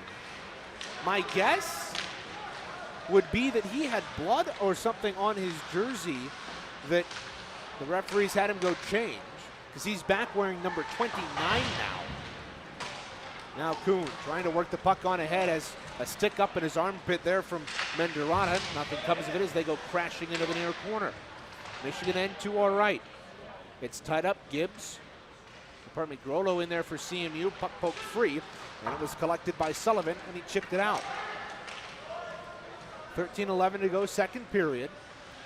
Chippewas Up 2 on the Wolverines. Here's Menderata. Launched it on ahead. Chi in with Grimes behind Woolery. Big hit by Chi. Crunched Grimes to the board. Siraki on the far hash marks. Clears it out. Armentrout with 3 Michigan Wolverines back. Slaps it over the line. And it'll end up behind Remick. This Michigan Wolverine team. National champions in 2023. And that was half of the seniors. Actually, I think it was all the seniors' favorite memory, as it should be. But we were here last year, and it perplexes just as much. The banner for that national championship is over to our right along the wall that the stands are on. So you can't really tell that they're national champions. Meanwhile, Siraki cutting in with a shot deflected up and out of play. Good stick work there by Ani. Able to get a stick in front of it and knock it up. Yeah, this is, along with the home of Michigan Wolverines, it's also the home of the Concordia Cardinals, who unfortunately after this season are going to be folding as not only a team but also a school as well. So for those of you wondering what the ACHA implications are, Stony Brook will actually take over that program in their spot in Division I. All the players will transfer to Stony Brook and finish out their academic studies there as well. Because of course that's the most important part of being a student athlete, and I wouldn't dare suggest otherwise. Icing called here against Michigan. Total of 5 to go in the second period. Fans, if you're looking for game reports, stats, schedules, and more, take a trip to SeamersIceHockey.com. There you can find much more, including player and recruiting information, apparel, and even more. That's CMICHHICEHOCKU.com. Morgan on the attack for CMU, enters the zone right wing. Knocked it ahead to Siraki. Near corner, button hook with it is Bishop. Got to the right point, shot save, rebound, Bishop blocked it away. Siraki knocked it down, back to the point, just out of the reach of Hutton. And it'll have to retreat to the neutral zone. Hutton chopped it out to the officials' circle, out of the scrum, pulled free. Over the right wing, here come the Wolverines. A shot snapped wide there by Devesh KC. Up along the half wall, Connor Morgan knocked it ahead to himself, but he overskated it. KC came back to play that. Hutton intercepted that chisel ahead though. Hutton will go into the corner. There with Malaysia. Oh, Johnson took a run at Malaysia right there. Now Campbell stepping in over the line with the loose puck. He'll chisel it down into the corner. He's getting hooked by a Wolverine, and there's no penalty on that. Either side, Campbell pleading his case with the official, and it was Feemster who got his stick up across the abdomen of Campbell, and they're going to stop play because the puck was tied up along the boards.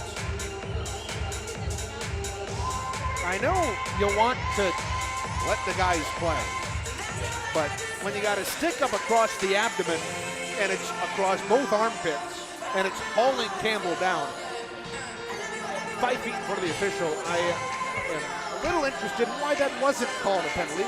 Nonetheless, it remains 5-on-5 right to the left of Remick. Campbell getting tied up with Poppy off the draw. Coming in to pick it up is Malaysia. Will fire it around the boards across the way, taken by T. Fertiller.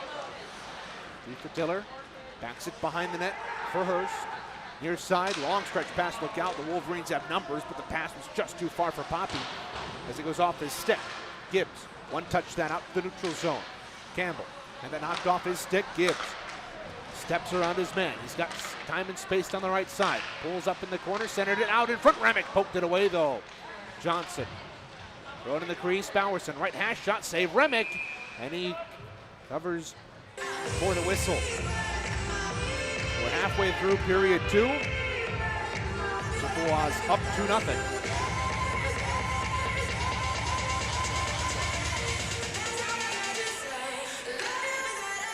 Both those goals coming from Johnson in that first period.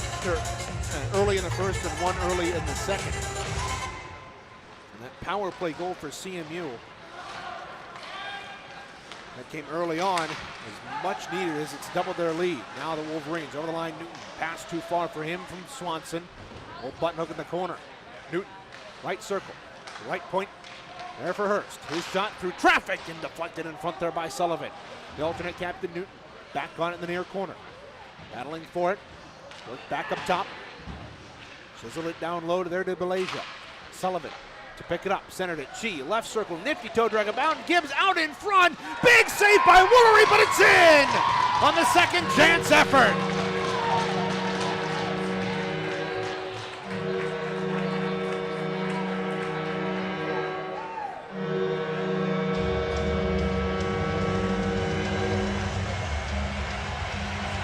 Big save by Woolery initially. Chi made a dandy of a move.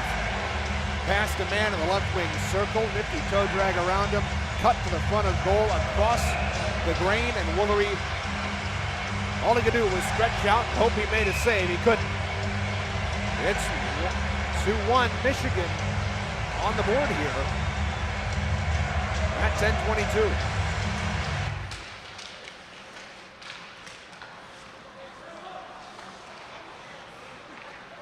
CMU was able to shut down Connor Chi all of yesterday. And today he finally gets on the score sheet for the Wolverines. His 9th point all time. He has a point in all but 2 games against CMU. This is 7th. Michigan now working out Sullivan.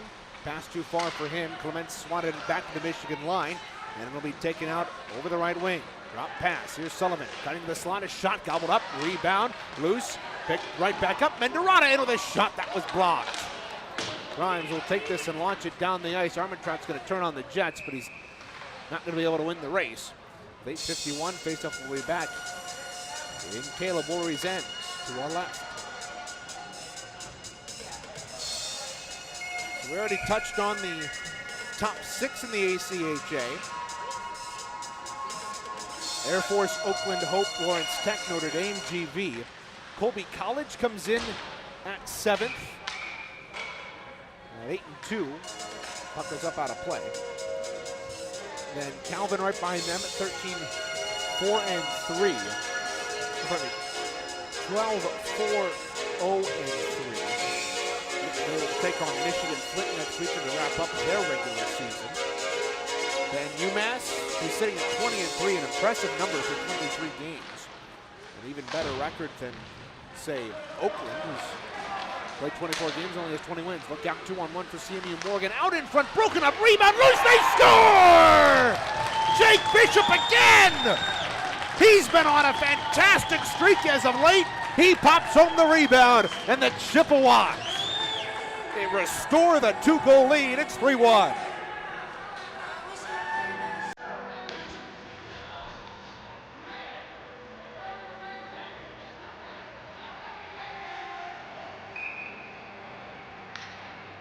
That goal coming at 11:23, almost exactly a minute past the Michigan goal from Chi. So the Chippewas responding quickly, and it's a 3-1 hockey game. Camara along the near boards at the neutral zone, got it to the Michigan line, but no further. Here come the Wolverines, lost that line right wing. Ducking down to the corner, Hutton in pursuit defensively, tries to take out his man. Puck poked to Poppy. Poppy near corner, backs it up the wall. Up at the point, there's the shot, that was blocked. And now Michigan has it across the way. Controlled by the Wolverines. Back up to the right point, Alpert. Down the wall. Cut into the slot, look out, time and space to the backhand. Shot, beautiful glove save there by Woolery. Luke Benitez looking for his 2nd of the year and 2nd of his career. Wandered all the way from the right wing boards to the left wing circle. Kind of across the top of the circle and then cut in. And he tried to pick that far corner past Woolery. But Woolery said no. Number 10 in the rankings is Central Maine as we get back to the ACHA top 16. Michigan wins the faceoff. Shot deflected up and out of play by Campbell off his toe. Mustangs have 18-5. They'll play Wentworth tonight. Number 11 Michigan, we already mentioned. They'll take on number 6 BBSU to wrap up their MCHC schedule, the West schedule. And Arizona State, lone WCHC team in the top 16. They sit at 21-6. They are all done for the regular season. Their conference playoffs coming up. Colorado School of Mines at number 13. They'll travel to play Air Force, the number 1 team at 14-0-1 this weekend. And then Sacred Heart, number 14, will take on New Jersey Institute of Technology and UConn Friday and Saturday respectively. Maryville takes on St. Louis next weekend at number 15. Then Purdue, rounding out the top 16, takes on Cincinnati this week, who CMU will see next week. Chippewas back on the attack of the offensive end, worked it back up top, but Bowerson had it hop over his stick and will race back to his own line. 7:04 to go, second period. Chippewas up 3-1. Two goals from Johnson, and now look out, he's got the puck off a turnover the neutral zone, cutting in, tried to find it to Campbell, but it was loose in his skates, and he couldn't get a handle on it. Johnson, eyes to the sky, as he is frustrated. He's been frustrated a couple times here this week. Missed the wide open empty net.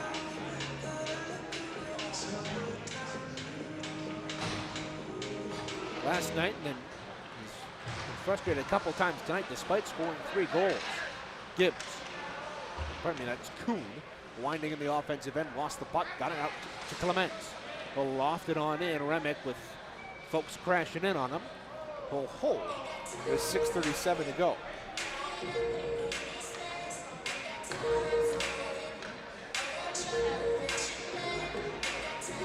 Gilgren and Horner still in the box for their respective teams, serving those 10-minute misconducts. We'll see them come out, presumably, not at the next whistle. They've got to serve until the last, this goes up and out of play. They have to serve their penalty, serve their misconduct until 10 minutes past the point at which the penalty expired, not the time the penalty started. So roughly the 14-minute mark of this game. So actually within a couple of minutes or so, we'll see Gilgren and Horner come out. Chippewas with the offensive zone draw to the right of Remick. Loose puck behind the net as Armitrout tried to center. It's loose in the far corner. Rollo backed it around behind the net. It'll be scooped up here by Hurst. Hurst traveling like a bird in flames. Cuts across the line and dumps it deep. Maddox Grimes clears this out down the ice, icing the signal, and the call as Miller was just a hair behind Belay.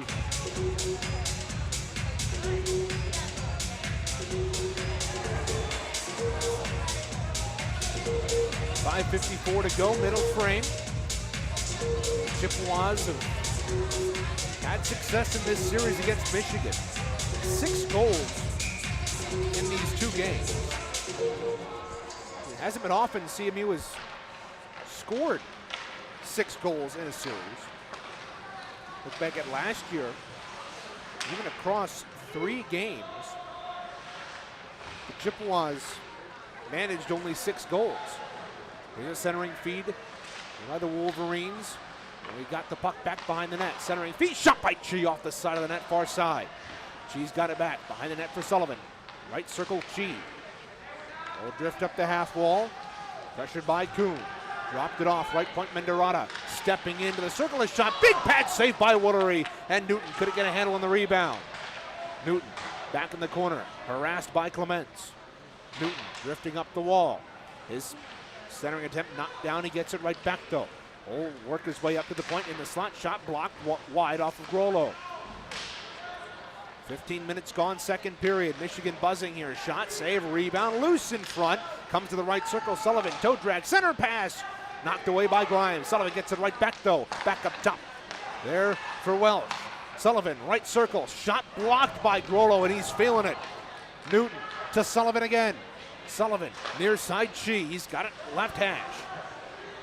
Dances into the circle to the dot. Dropped it off. Newton out in front. Loose puck just deflected wide. Menderata couldn't knock it home.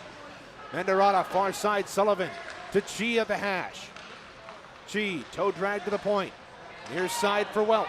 Full step down, shot saved by Woolery. Rebound back behind the net, Grollo. It's loose, they try the stuff attempt, and it didn't go! Chi couldn't get a handle on it. He's got it back along the hash mark, suffocating pressure here by Michigan. Chi stepping to the slot, his shot, he ripped it high. Rebound, it's loose. Clements has it. He'll try to rattle it up and out, and he gets it to the point, and he does get it out. Welch couldn't keep it in, and finally, at least Grollo will get off for a change. It's tied up along the boards. Here with Miller, Welch, Johnson. Pardon me, that's Clements. Eventually it's worked free. Grimes hammers this down the ice. Siraki's going to race for it with Mendarata, and the icing's going to be waved off.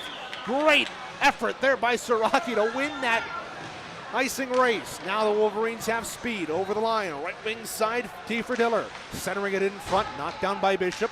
Gotten back there by Swanson. His centering feed picked off. And up here comes Bishop. Over the line left side, 3:25 to go in the period. That's almost 2 minutes. Full pressure by Michigan, the offensive end. Now a centering feed. There by Camara, comes to the far side. Siraki rattles it around the boards behind the net. Near side Bishop. Trying to work it away from his opposite number in Ani. Comes back up north. Both Gilgren and Horner out of from serving their respective 10-minute misconducts. Camara with the puck back at his own blue line. Worked it up the wall. Ani picked it off. Ani stepping over the line. That's going to be offside. A massive hit by Siraki on Ani as he crossed the blue line. Oh boy. Siraki is a big kid. Over the last couple of years, we've seen him develop into a big physical hockey player. Stands 6'2", 210. Junior out of Northville. 30 points in his career, only 8 this season. The bulk of those actually did come in his freshman season, but he came onto the scene like a Tasmanian devil in Looney Tunes, wreaking all sorts of havoc and racking up 21 points in his freshman season. Now Gibbs, across that line left side, he's down across it, dropped it off, Hutton shot. Oh, that's underneath the pad of Remick. And the Michigan netminder will hold on.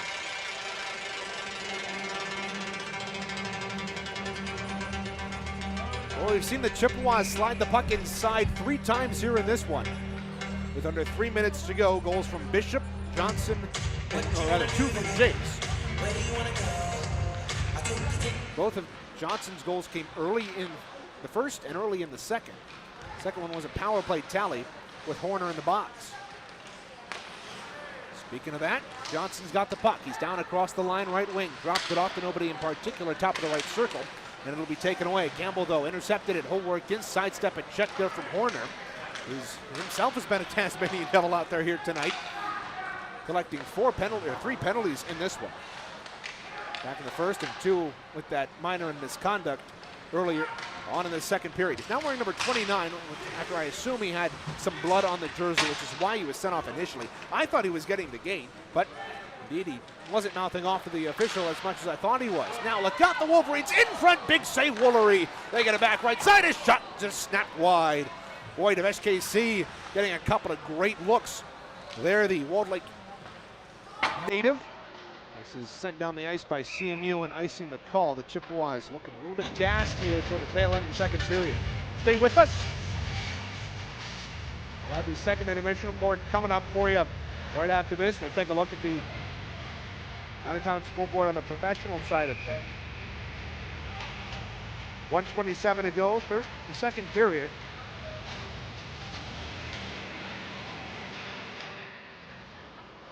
Chippewas win the defensive zone face-off. To cross the way Gibbs in the corner. Backed it up. There to Camara. Took an odd carom off the Zamboni door and got hit up high as he exchanged some words with Chi. Now, Malaysia, Johnson couldn't keep it in, and now Newton will turn up with it. He got poke checked there by Gibbs. Campbell spinning with it. Up over the line, left side, 3-on-3. Dropped it off for Gibbs. He'll cut in left circle to the front of the net. Remick made the save. Rebound is loose. And it'll be picked up here by Malaysia. Stretch pass, intercepted by Gilgren. Good to see him back out of the ice. Campbell over the line, works in, shot blocked by Newton. It'll go to the far corner. 2:45 to go in the second period. Johnson behind the net with Chi. Johnson got caught up in Chi. No penalty coming up as the referees have let that sort of stuff go here today. Martin wheeling in his own end. Out through center, Malaysia. Intercepts the pass. Full wheel. And try to dish it down low. Julian Johnson tapped it ahead to Jalen McCray. McCray across the line. In shot. Right pad save by Remick. Right side, McCray dished it down low. Miller, left point. Gilgren, shot, knocked down, controlled by Sullivan. Sullivan ahead. Here's Benitez with Martin in on a big save, and the rebound almost smothered by Woolery. Martin did a great job of boxing out his man 2 seconds ago. The Chippewas setting this down the ice, and right as the whistle sounds, we end the second period. Couple of great chances on either end for both teams. McCray down for CMU, and then Benitez with an almost break down the right wing. Got boxed out by the captain, Martin, and Martin certainly earning his captaincy here today. A couple of big defensive plays, and hopefully that will jumpstart the Chippewas heading in to the final period of play. We'll step aside. Third period here in the last game of the MCHC Season 2. Coming up next, but not after. But not before, rather, this intermission report here on CCHN.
"40 minutes in the books, 20 more to go here from the Arctic edge of Canton Reagan Cleves. Here inside the broadcast booth, happy to have you with me here this evening as Central Michigan is up for the second time this weekend, going into the third period, and that bodes well for them when they've led after 2 this season. They're 9-0-1, and when Michigan is trailed entering the third, they are 1-7. So we'll see how that goes, but let's recap how we got here. At this point, Jace Johnson just a minute and 42 seconds in after Hurst was whistled off for a cross-check at 52 seconds. 50 seconds later, Johnson stepped in on the left side and ripped a bullet past the glove of Remick, and no doubt about it, it made it a 2-0 game at that point. But 9 minutes later, after Gilgren and Sam Horner were both whistled off for 2-minute minors and misconducts, at 2:05, the always deadly Connor Chi made a beautiful toe drag around his man in the left wing circle and cut right across the face of goal. Woolery tried to stay with him, but just couldn't get his left pad out to stop it. I couldn't tell if it went in on the initial opportunity because there was a delay in the signal from the referee and the celebration from Michigan. So my guess is Woolery got a piece of it before it eventually trickled into the net and made it a 2-1 game at that point. But just a minute and 1 second later, Jake Bishop gets yet another goal here for him this season. Bishop only has 3 goals on the campaign, but he has now points in the last 4 road games for CMU. Hasn't done much at home, but he has points in each of the last now 4 road games. As I'll get you a little bit more on him, but it was Connor Morgan working down the left wing, found Bishop in the right wing circle as the puck popped free to him after the initial bid from Morgan, and Bishop was able to bury it for his 4th of the season. But look, Bishop coming in to the second semester only had 1 goal in that first game back on September 13th, and then January 12th he picked up an assist against Loyola. January 18th he scored his first goal since September 13th at Northwood, and then he got the Chippewas back within 2 weeks ago against Western Michigan with his 3rd of the campaign. He gets his 4th of the campaign to pull the Chippewas ahead by 2 here at the end of 40 minutes. Shots on goal, CMU mustering 10 in that period, tying the most they've had in this series in a 20-minute span. They now have 17 on the night. Michigan outshooting them by 9, 26 shots through 40, and they've got 15 there in that second period. Caleb Wolverines playing very well, shot 25, and heck, all 4 netminders. I know I've talked about it, and I'm going to say it again because I like goalies, and this is an incredible stat. CMU, all 4 of their netminders have save percentages above 900. Isaac Leisner in 10 games has a 910. Nick Wilson in 3 games has a 937. Lauren Jones has a 926, including those 43 saves he made last night. And Caleb Wolverine coming in today has the weakest at 907.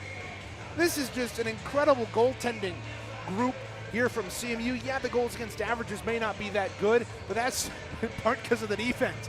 At some point, your goalies are going to do all they can for you.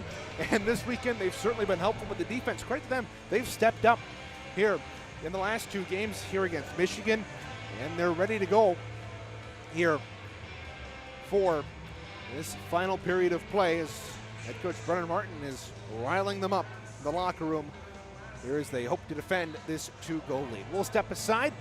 About 8 minutes until we get you set for the 3rd period. We'll step aside, come back with a look at the Pro Out of Town scoreboard here on CCHN. CMU up 3-1 over the Wolverines here from Kent.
Well, it's been a fun 40 minutes here at the Arctic edge of Canton, and we got 20 more to go. But first, we're going to take a look at the professional out-of-town scoreboard here from Canton. Grand Rapids Griffins in action in just a little bit against the Milwaukee Admirals. The Griffins have dropped 3 straight games dating to before the All-Star break. They've dropped 3 straight games, all of them shutouts. They have not scored a goal in the last 3 games. I don't know how. This Griffins team has been so good all season, but they've hit a cold streak, and they look to change those fortunes tonight against Milwaukee at 7 p.m. Last night was their first game back from the All-Star break, and boy, they hope to really change things around here today. You can listen on Wood Radio 1300, 106.9 FM, on the iHeartRadio app as well, or you can watch on AHL TV on Flow Hockey. The Spirit improved to 26-21, 1-1. They'll visit Guelph tonight, who sit at 15-26, 4-3, 7:07 start time, so just a couple minutes here. A couple minutes away from that. And you can listen to Dylan Clark's call on 100.5 WSGW out of Saginaw, or watch CHL TV. The Detroit Red Wings in action today. They fell to the Tampa Bay Lightning in albeit frustrating fashion here. 6-3 the final. The Lightning scored the first 2 goals of the game in a matter of 2:56, chasing Husso from the net before Tarasenko got them within 1, but then Point and Paul both scored to blow the game open. Wings got back within 1 with DeBrincat and Kane scoring toward the tail end of the first and at the midway point of the second, but Dylan Duke, the Michigan graduate, got Tampa back up by 2, and they didn't look back before Brandon Hagel spotted the empty netter at 15:57 of that third period. Red Wings still clinging on to a playoff spot. Last check, they were 1 point ahead of the Columbus Blue Jackets. We'll see how the Blue Jackets fare today. They've got a game tonight against the Rangers, so that's a big game for you Wings fans to watch. Other scores around the National Hockey League final here today. The Devils beat the Canadiens 4-0. Hurricanes knocked around Utah 7-3, and the Bruins fell to the Golden Knights 4-3.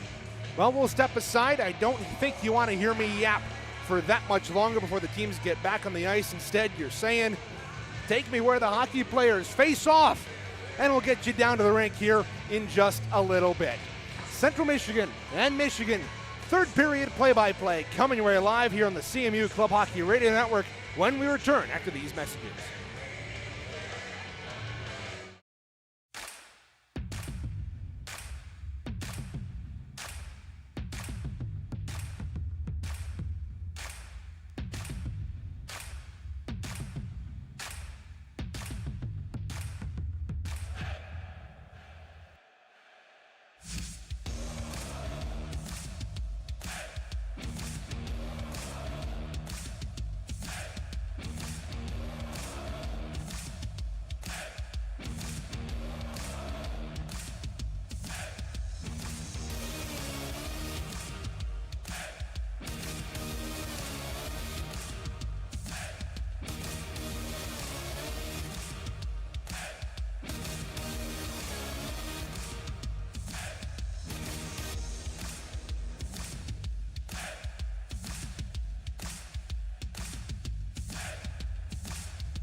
waiting on the Chippewas to come out for a good minute and a half while Michigan took the ice. That's why I went to break so quickly.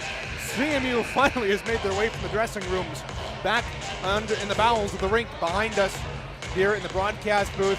And we're set to go as they make their way out onto the ice. Caleb Wolverine to our right, though not yet. He's just making his way out onto the ice as I speak. Anthony Remick in net to our left. Remick has made 14 saves. Wolverine has made 25. Net minding has been the difference here, not only in this game, but also in this series. Jones made 43 saves last night for CMU, and then Wolverine has made 25 so far. Chippewas have 20 minutes separating them from the third spot in the MCHC tournament. A de facto home game here. They're going to kick Campbell out of the faceoff because we had to wait so long, and rightfully so. Gibbs steps in and loses the faceoff, but Johnson kicks it back to his defense, and we're underway here in the third period. Michigan, Menderata up through center. Big hit there on KC, over the line. Here is Horner. Horner wearing number 29 after getting it replaced for his usual 16. Chisels it down low. Gibbs to the point, can't get it out. Benitez dumps it down into the corner, gets the return feed, will try the outside of the circle. Wolverine tapped it behind his goal. Benitez, far left side. Graduate of Lawrenceville High School, got it to the point. His defenseman couldn't handle it before it's chopped back down behind the Chippewa net. Owen Campbell chips it up the wall.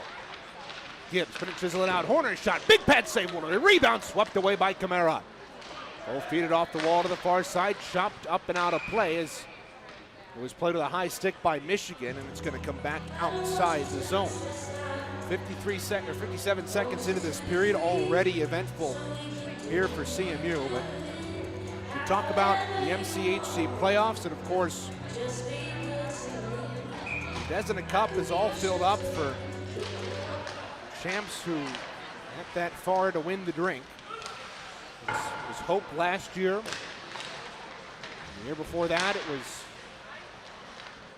I forget who it was, 2 years ago. We had a hand pass called on Michigan, the offensive end here.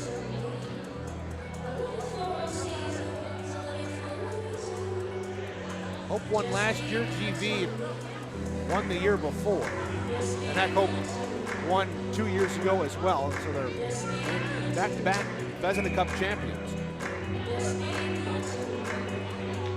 She to dig in for the face-off with Bishop. She steps in over the line. The shot saved. Wolverine, the rebound kicked out high. Across the way in the corner, Newton picks up the puck. Good poke check there by Bishop. Can't get it off though, and she sent it across the face of goal.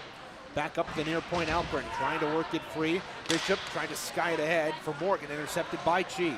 Connor Chi and over the line, tried to dish it back in front. Newton had to go off his stick, and it'll be controlled by Siraki. He takes a spill on the ice, chops it ahead to Bishop. Bishop around Alpern, will go into the corner for the loose puck. Got caught up in the Zamboni door. Bishop trying to work it free. Spun away from Newton, but he lost the puck in the process.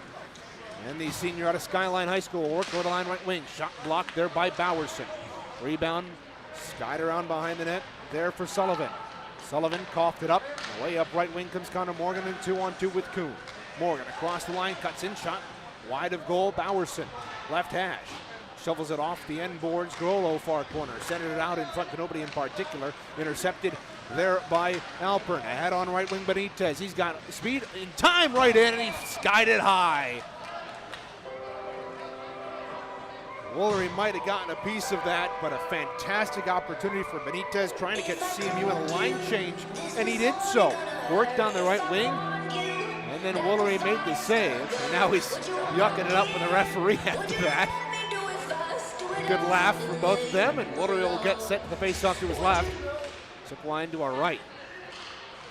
Wolverines win the face-off, can't get a shot off though, as it's blocked back out to the neutral zone. Behind the net, Wolverine. Bowerson skies it through center. Malaysia has it to the neutral zone. Will warp it into the Chippewa end behind Wolverine. Clements across the way for Armentrout. It chiseled it out, but racing back with it. Here is Tommy Shea. Pardon me, not Shea. He's out of the lineup tonight. That was Malaysia. and Hurst. Shea's a big miss from the lineup. Here, not necessarily points, but mainly because he's such a physical presence, and we saw him yesterday being a menace on the ice for the Wolverines. The Wolverines are in over the line offside. As Horner delayed his entrance, and that caught KC off guard. 16:51 to go, period 3.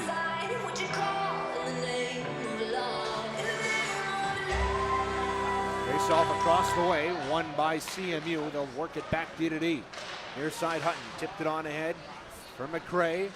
He chiseled it into the zone, Menderata. Lost his D partner well. Shot through center, bouncing puck controlled by the Wolverines. Swanson cutting across the line, left wing, angles in with a shot saved by Woolery. It'll drift into the corner.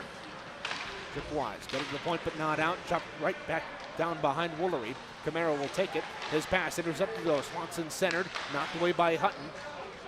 He'll go behind the net. Hutton with pressure on Swanson. McRae tried to go for the hit on the aforementioned Wolverine. Fanned on it, and the loose puck is battled for along the near side. This will be chipped out past Poppy, who dove after it. Miller got it in front. 4 minutes to go here in the third period. CMU up by 2. Johnson intercepted that puck at the neutral zone. Taken over by Brandon Wee. Over the line. Knocked off the puck by Hutton. Those two will go into the corner boards. Hutton behind the net. Knocked off the puck. Johnson reverses. Lost the puck. Hutton scoops up the loose change. Clears it to the point and out with help from Isaac Gibbs. Michigan has been dominating the zone time here through the first 5 minutes of this third period, but they haven't had a ton of shots to show for it. Lots of defensive work by CMU. Johnson across the way, got it up to Gibbs, absorbed the check. Gibbs, though, as he ducked over the line, lost the puck. Out through center, Johnson controls. Skating with his head up along the right wing, absorbs the check from Alpern. Johnson's getting beat up here tonight. Lots of big hits, and he's laboring along the near side. Gibbs, centering feed for Johnson. Knocked away from Alpern. Look out, Johnson's got it back, though. Cutting out in front, he scores! Jace Johnson, chapeau! His hat-trick goal, third of his career. It's 4-1 CMU!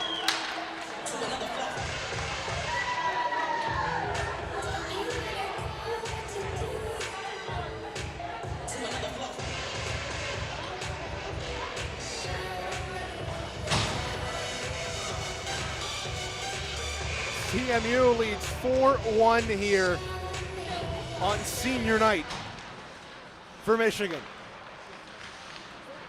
That's a beautiful move by Johnson, keeping his head up, even though he's been beat up a couple times tonight with a couple of big hits. He's able to read that pass from Isaac Gibbs. It's a beautiful pass as he cuts through the neutral zone and then works in front of Remick, and the senior can't get the left pad down to stop Johnson. 4-1 CMU leads here in the third. Wolverines can't get to it. Siraki skies it out to the neutral zone. Morgan on ahead. Bishop absorbs the check, gets it ahead to Connor Morgan. Holtuck across the line. Right wing side, a shot snapped. That one just wide. Rebound back up top as Newton's stick slams the glass. Unintentionally, not out of frustration or anything, just how it managed to happen. I don't want to insinuate that he's frustrated, although probably these Michigan players are. Siraki over the line, a shot snapped wide. It looked like it got blocked halfway through. Siraki down behind the net across the way for Bishop. Centered it, but it was deflected before it could get to Armentrout, its intended target, and it'll drift down into the CMU end.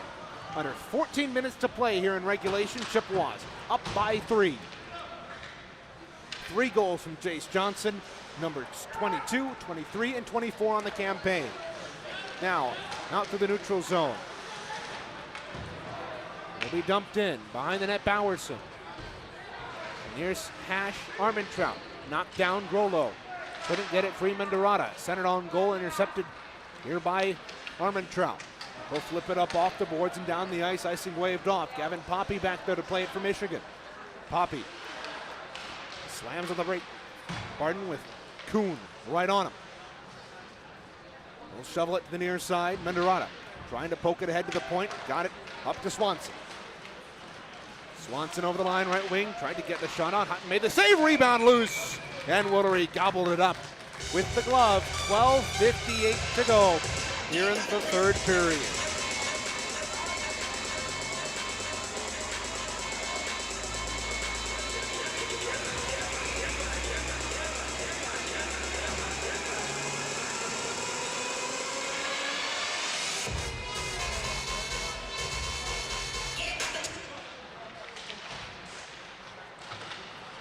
Face-off won by Michigan. They're back to work in the offensive end. Horner across the way, backed it down behind the goal. A centering feed knocked away. Miller has it, and he'll start to work out here. Up on the near wing, he's crunched to the boards by Alpern. McRae hauls down his man. He's going to earn a penalty for that.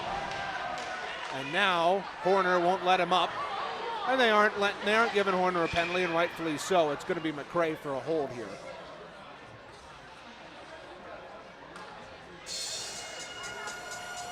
So McRae goes down after hauling Horner, and McRae wouldn't get up. Unfortunately, that's the only penalty is going to be on McRae, rightfully so. 7:30 to go.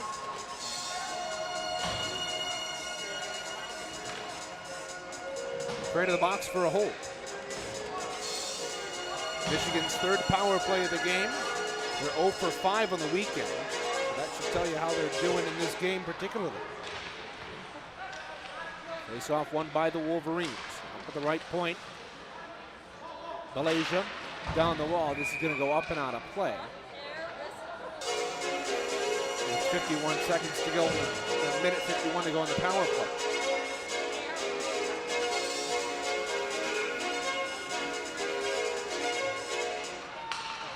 Wolverines win the face-off. Left side, Newton steps in, rifled it high. He's back up along the near half boards. Bishop couldn't get it out. Martin down in the corner. Newton. Pressure to the boards. Michigan pulls it free. Back up left side, Chi. Center point. Malaysia shot off. A player in front, blocked to the far side. Newton has it back. The alternate captain, up top Malaysia. Steps in, shot. Big glove save there by Woolery. He has been sharp tonight. As Caleb.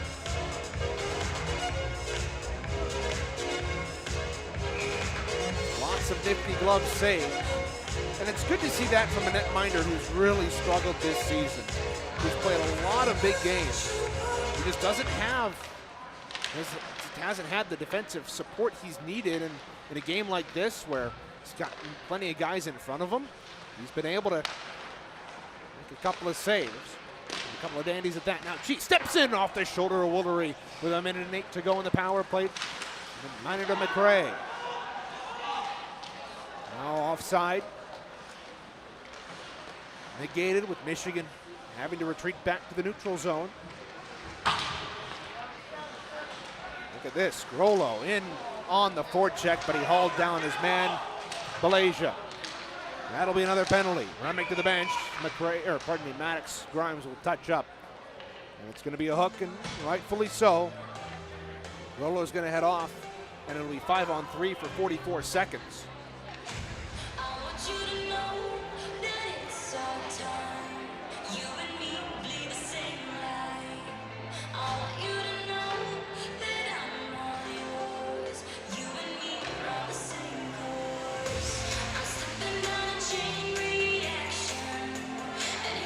Grollo off, the 5th penalty of the game for CMU.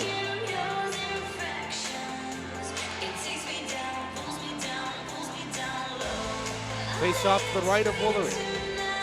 Well, Poppy jumped, and then they're going to send out Horner here. Poppy jumps in the left wing, went in too quickly, so the referee will blow that dead, and we'll redo the face-off. Grimes in the corner. Couldn't win the face-off. 38 to go in the 5-on-3. Right point. Michigan has it across the way. Menderata. Down the wall, Benitez. Back up to Menderata at the top of the left circle. Right circle. One-timer blocked in front. A rebound is chiseled out to the point, but not out. Martin couldn't do anything with it. 21 seconds to go. Menderata steps in left circle. Tried to dish it down low. They've got it back. There's a shot through traffic. Blocked again. Menderata has it back left circle. Down the wall, across, one-timer, big save, and a block there by Martin as it went up high on him. 6 seconds to go in the 5-on-3. Horner, Mendarada, here's a shot across the face of goal, just went wide. McRae out of the box, it's 5-on-4, but that goes up and not out of play. I thought that touched the netting. Referees let it play though. 1:08 to go in the power play for Michigan. Mendarada intercepted a pass blocker save from the right circle. Across the way, it's taken by Benitez. Back up top. Across the way, it's Ani. He's got it. Deep slot across, one-time blast. There from the left side by Benitez, and it was knocked away. Chippewas cleared down the ice. A much-needed change for Grimes and Martin and Morgan. Those three were out there for the entire 5-on-3. 40 seconds to go in the Wolverine power play. Pass ahead through center, intercepted by Camara off a miscue. Both fired right back in halfway through this third period. CMU up by 3. Johnson has 3. Bishop's got another one. She's got the only goal of the night for Michigan, and he's motoring across that line like a burning flame. Right wing circle. Here on the power play with 18 seconds left. Full centered out in front. Newton couldn't bury the rebound. Newton almost had a great opportunity. Now she scores! A power play tally for Michigan. They're back within 2.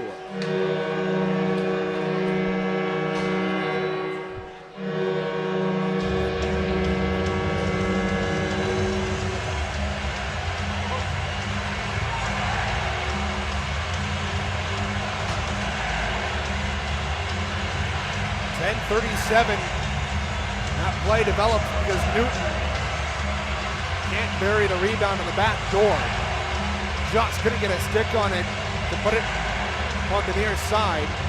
It worked its way behind the net. Now the Chippewas quickly off the faceoff. Gibbs right in, trying what they call the piston, where two wingers play defense off the faceoff and they try to get a good jump. They have possession because of that play. They work it up top, but it was intercepted by Newton. Look out numbers here for Michigan. 3-on-2. Newton on the right wing.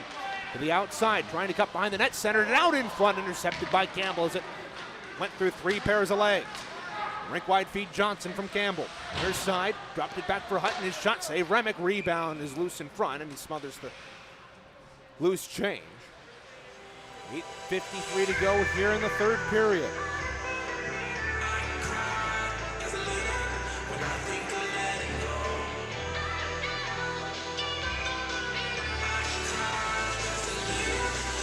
Face off to the right of Remick, 8:53 to go, regulation time. Gibbs off the face-off, trying to work his stick free from a Michigan Wolverine. Can't do so. It's played across the way. Chippewas here working in the offensive end. It's loose behind the circle.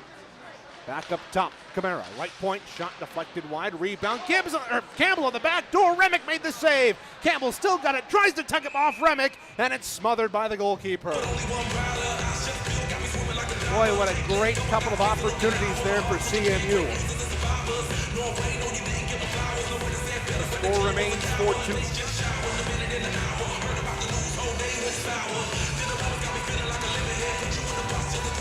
Left circle. Benitez came out from off the ice.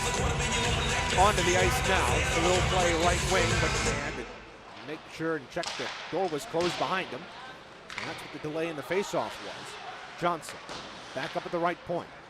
Threw it down low. Gibbs tried to poke it away there from Malaysia. Couldn't do so. Wolverines get it to the point. Not out though. Onto the stick of Benitez. Benitez working up the left wing, trying to get around Camara. Steps around his man. Look out. The Wolverines have it. Right circle shot. Save Water. Rebound kicked high. Out to the point. Across the way. Far side for KC. KC behind the net there for Benitez.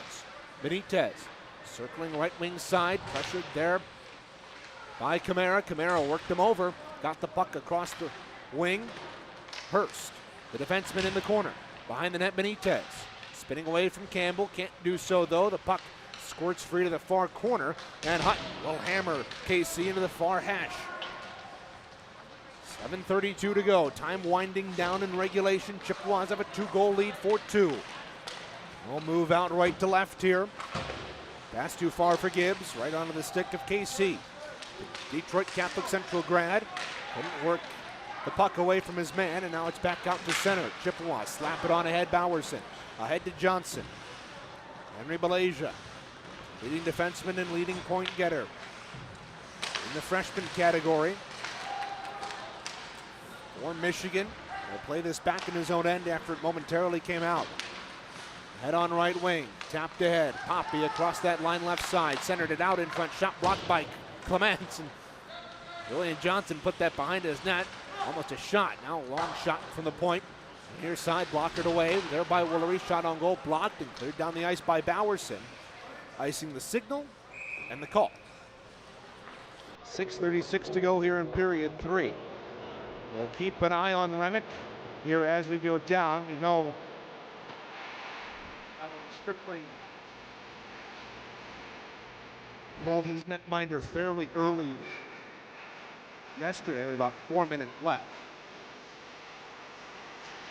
We'll see if he needs to do that here. Newton, a shot gobbled up there by Woolery as he was able to swat at it in front of his face. Catholic reflexes from the sophomore out of Forest Hills Northeastern.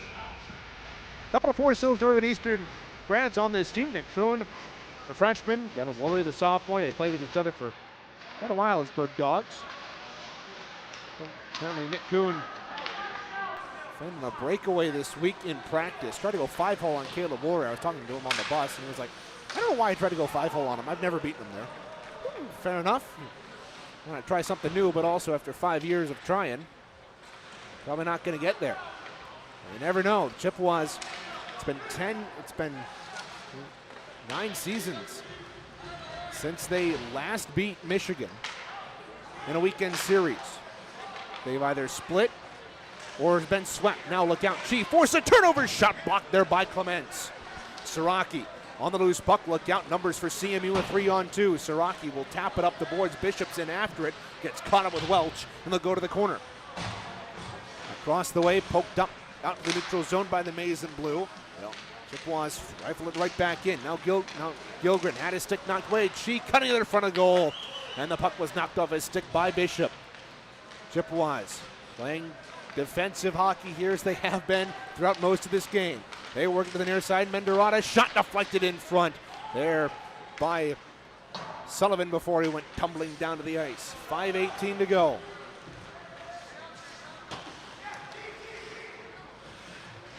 Martin will play it back to Gilgren. Out through center, Armentrout will flop it into the far corner.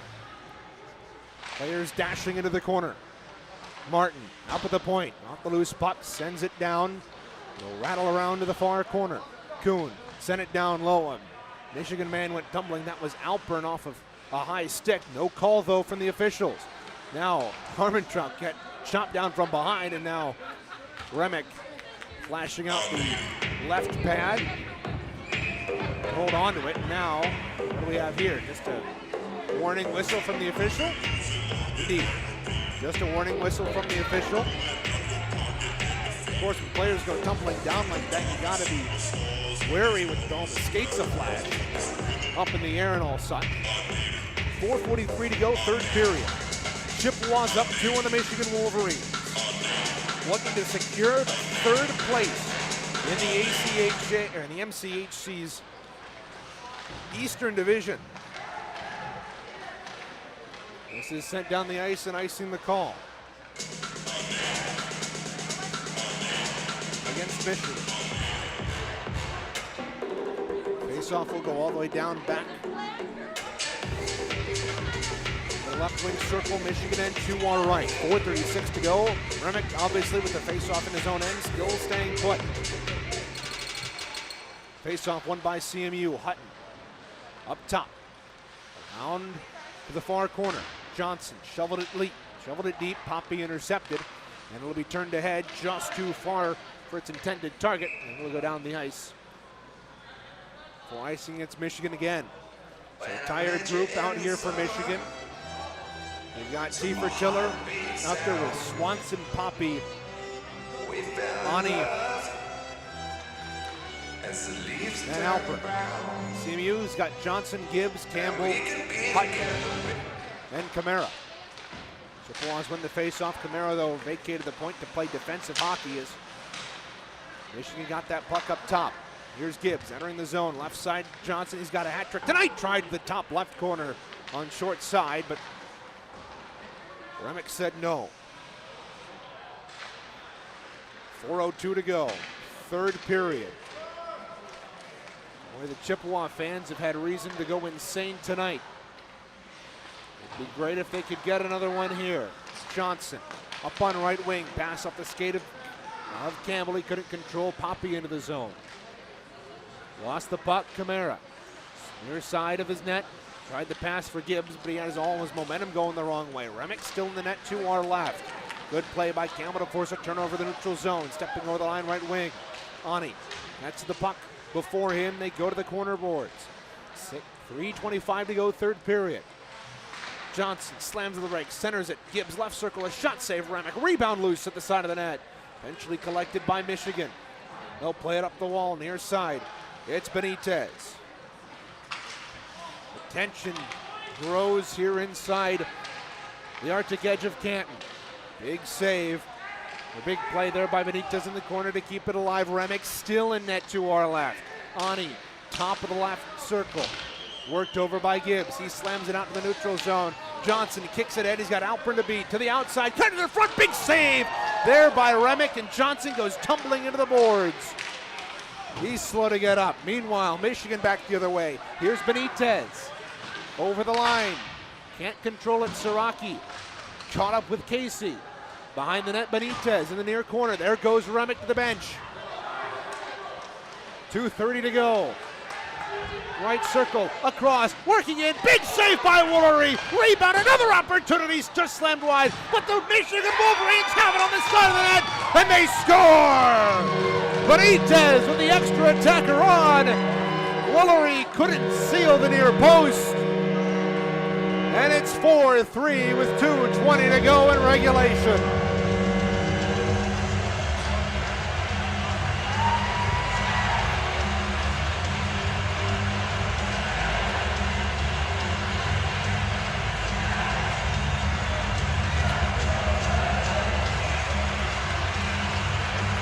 Benitez buries the wraparound to the near side. The shot came to the right side and turned off the end boards. And then found the back of the net. Woolery didn't know where it was. It was right behind him. And it's 4-3. Here's Martin. Look out. He almost coughed it up. Chi's got it back with Chi right in pursuit. 2 minutes to go in regulation. Martin in the corner with no help defensively. Chi worked it away. Got it in front. The Chippewas clear it down the ice. Icing the signal and the call with Remick to the bench. As there's the whistle. Oh boy, that was trickling ever so slowly toward the empty net, or toward the goal line. It was a wonder if Malaysia was going to get back there in time to negate the icing, but unfortunately not the case. 11:48 to go, period 3. Chippewas up by one with under a minute and a half to go. Puck down in the corner. It's worked up. Look out. Morgan's got the empty net ahead of him. Launches just wide. And it'll be touched up by Welch, icing the call. Oh boy, this has been an onslaught of Michigan pressure. And the Chippewas, thanks to their fast start, up to nothing, have just been surviving here. They've got to survive for another minute 40. Face off to the left of Woolery. Chi wins the face-off into the corner for Michigan. Benitez in there for the maize and blue. Worked it up top 6-on-5. Shot through traffic at the right point by Malaysia. Goes wide. Welch. Here's a shot. Saved by Woolery. That trickled just to the crease. 87 seconds to go. In the corner, right wing side near to our right. Benitez has the goal that pulled Michigan back within one. He's got it behind the goal. Prowling back there with Woolery. Keeping a close eye on him. Centering feed knocked away there by Siraki, but it comes back up to the point for Malaysia. Down the wall, across the way, Newton tried to center it, coughed it up. Gilgren cleared it. Malaysia kept it alive. Oh, work behind the net. Left it off Newton, left wing corner. Oh, we're getting shot blocked there by Gilgren. Morgan on the rebound. Worked over by Newton, though. 52 seconds to go. Newton centered it up top. Welch. He's got it deep slot. Lets a wrist shot go through traffic. Block, rebound. Sing saved by Woolery. And it's off its moorings. The net came off. Michigan put it home, but the net came off. The Chippewas catch a break. Oh boy. Woolery went diving across to his right to block that shot. The net came off its moorings. Wait a minute, Gilgren was on the ice. We're letting Gilgren change here? Chippewas need 5 players on, they've only got 4. So Gilgren is going to come back onto the ice here. Okay, Campbell's going to stay off. Morgan, Siraki, Gilgren, and Chippewas going to take a timeout here. 43 seconds to go. Boy, what a crazy sequence here in the last 10 minutes. Michigan scored at the 10:37 mark from Chi, from Newton on a beautiful shot from the bottom of the left circle to make it a 4-2 game. Then Benitez from behind the net stuffed it short side past Woolery, who was off his post, to make it a 4-3 game. That came at 17:40. It's been all Michigan here in this third period. Chippewas may have had combined maybe 3 or 4 opportunities that we might count as scoring chances. But they dodge a bullet there, with Woolery knocking the net off unintentionally as he dove to his right to make the save. Puck went in, but it was waved off. The net has been replaced. The Chippewas have reset. They've allowed their guys on the ice to change. They're not to change, but to rest. Michigan comes out with Newton, Chi, Benitez. Their forwards, Sullivan, Welsh, and Malaysia. CMU has Gilgren, Gibbs, Campbell, Camara, and Johnson. Here's a shot right off the faceoff by Sullivan, deflected wide. 39 seconds to go in regulation. It's behind the net, Malaysia with Benitez centering off the back of the net. Benitez has it there. He'll work it up to the point. Well, stop the left circle, a shot saved by Woolery, high up in the air. It's back behind the net. Camara gets the loose puck. He's got it behind the cage. He sends this down the ice. Icing the signal as it'll go wide of the net into the far corner. 18.3 seconds to go. Oh boy. Everybody's been jumping here today. It's a tight game. Woolery has jumped over a couple of players and on the face-off to his left here. Commotion out in front. For the moment, it resumes. Newton had the puck poked away from him at the point. Gibbs chopped it on ahead. It's rolling to the empty net. Johnson after it, but he can't beat Welsh to the dot. 10.1 seconds to go here in regulation.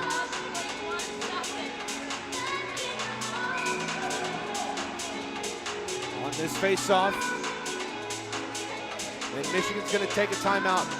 We'll take one as well. 4-3 here. Now Johnson gets a misconduct, or unsportsmanlike conduct penalty. What? Johnson was being whistled ahead by the official, and this might be a 6-on-4. We'll keep it right here. Johnson had his stick caught up along the end boards while he was going back to get it, and the referee told him to hurry up, and as he was skating by, Johnson must have said something. So he gets set off. It'll be a 6-on-4 here for Michigan, but the upside is that CMU, if they win the faceoff, can ice it without penalty. 19:50 the call, the time of the call.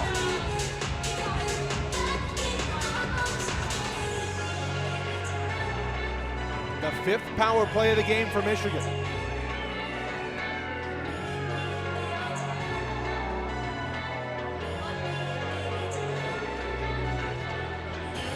They're 1 for 4. Face off to the left of Woolery here with 10 seconds to go. Cheated again with Morgan. Off the tie-up, it's loose up to the point. Here's a shot through traffic. Save! Rebound! They score! It was loose behind Woolery. He couldn't maintain control, and the late power play is deadly for CMU.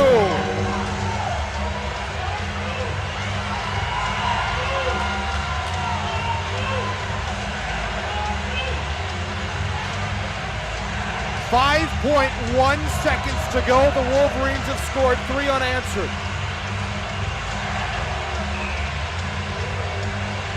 That was just rolling toward the line.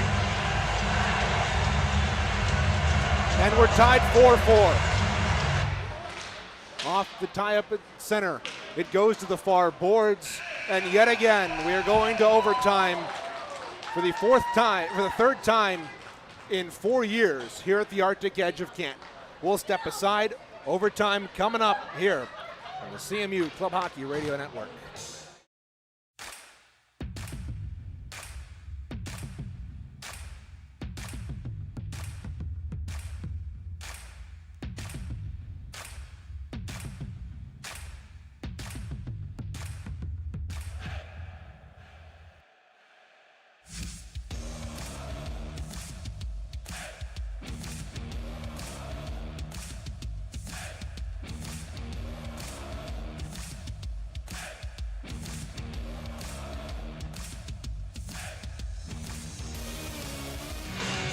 This isn't where you thought we'd be 10 minutes ago in game time.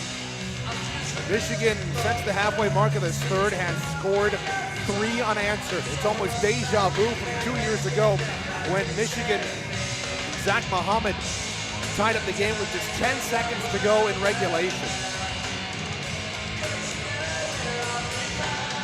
That was back 2 years ago. The game ended in a tie. Good news is CMU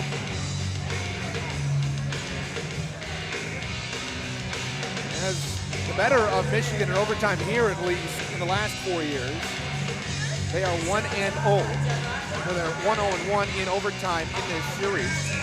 That overtime win coming 3 years ago. The 3-on-3 goaltender switch then. Michigan to our right, Caleb Woolery to our left. Gibbs, Campbell, Martin out there for CMU. They're the tired group from that, and Michigan wins the faceoff. Alpern will weave back into his own end with Gibbs hot on his tail. He'll haul him down. Look out, Gibbs has it. Bottom of the left circle, trying to poke it free. Campbell out in front, big save, Remick. Campbell couldn't get to the rebound. He taps it up top, big play there by Martin to knock that away. It's loose on the right dot. Gibbs is lucky he didn't get called for a penalty right there. 25 seconds gone in overtime. Martin, pass, too hard for him. Newton had it poked away from him. Alpern comes back out of the zone. Dropped it off, Chi on the near side. Gibbs worked him over at the blue line.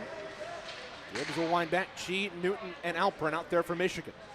45 seconds gone here in overtime. Gibbs left to right. The Chippewas working the maroon uniforms. Gibbs wandering over the line. Nifty toe drag in front. They got knocked down by Alpern. And now look out. Campbell forced his man away. He's got a man out in front. Drafted to the back door. Big block there by Alpern. Funny, that was Newton who got a block to that. Chippewas had a beautiful backdoor opportunity. They've still got the puck though. Gibbs in the slot. Martin a shot. Big save, Remick. Rebound. Martin's got it again. Big save, Remick again. Gibbs off. Johnson replaces him on the ice. G and Newton will go off for Michigan. Benitez out there with KC. Alpern off, replaced by Malaysia. Look out, 2-on-1. Benitez right circle, cuts in, shot blocker, saved by Woolery. Comes back to the near side. Here's KC. He's got it. Winding his way around the offensive end, dropped it off Malaysia. Left hash. Full hold at the point. Dropped it off Benitez. Chipped it past Johnson. He's got it. Centering feet. Look out. One-timer save. There by Woolery. Point blank on Devesh KC. 3:10 to go in overtime. Again, Chippewas. This were to go the distance. Rather, I'll put it this way. Michigan needs a win, so I wouldn't be surprised if they were to pull Remick, if we got any later here in overtime. Up at the right point, Malaysia behind the net, drops it down. Camara pulls away with the puck in the near corner, under 3 to play in the extra frame. Look out, Camara reversed it. There to Johnson. Johnson, his stick got caught in the Zamboni door. Here's Sullivan cutting in on the turnover. Out in front, big save. It was Horner who fanned on the shot. It's back up top, right circle, Malaysia. He'll work in, save Woolery, rebound. He couldn't smother the rebound. Sullivan, right wing circle, pulls it out in front, shot, score! And the Wolverines have clinched third place in the MCHC East.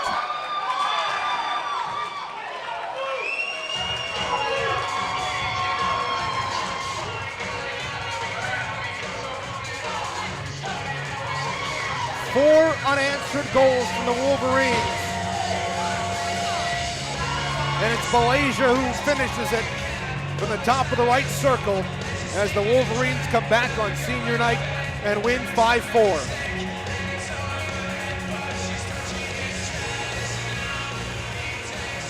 We'll step aside, recap this one when we come back. It's a 5-4 Michigan victory here from the Arctic edge of Canada.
That's certainly a tough one to swallow for Central Michigan. You were up by 3 with 10 minutes to go, and you allow 3 in the final 10, including a late power play goal with just 5 seconds to go.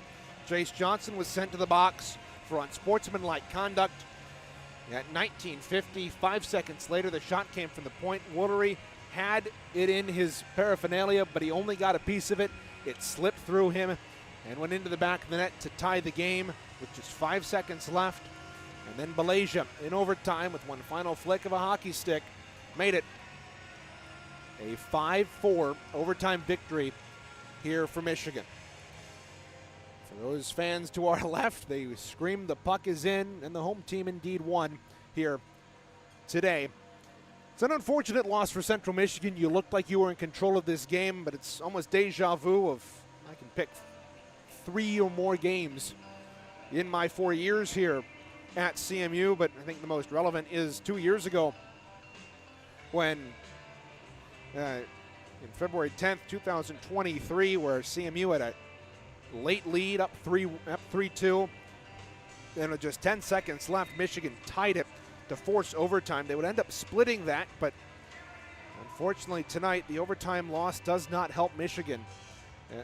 Doesn't help Central Michigan as the Wolverines get the extra point and come out on top, not only here tonight, but also in the MCHC standings. They now sit third outright with 10 points, the 5-5 record. CMU right behind them, 1 point off of that top first round spot. Of course, LTU and Oakland, who battle later on this week, come next Friday and Saturday. They're battling for the top spots, and they've already secured the first round buys with 16 and 14 points respectively. Of course, LTU does have the game in hand, but CMU with 4-5-1 on the season, and that overtime loss here tonight hurts, as well as that Adrian loss a couple back at the end of the first semester. If you win that, right now it's the regulation win, and I believe you would have gotten the tiebreaker in points with Michigan here. Well, indeed you would have, because you would have had 11, or you would have had 11, and Michigan would have had 10. But nonetheless, there's nothing we can do about that now. CMU falls. Let's take you through goal by goal in this one. Jace Johnson got the scoring early. Started for CMU at 3:39 of the opening period. Again, a pretty good shot. He's been so good this season. 24 goals on the season. That leads the team by far. His next closest teammate is Isaac Gibbs with 16, and he did not pick up a goal tonight. Then Johnson on the power play with Hurst in the box early on in that second period. He scored his second of the game at 1:42 on a beautiful shot from the top of the left wing circle. She got things back within one for Michigan at the 10:22 mark of the third period, or of the second period.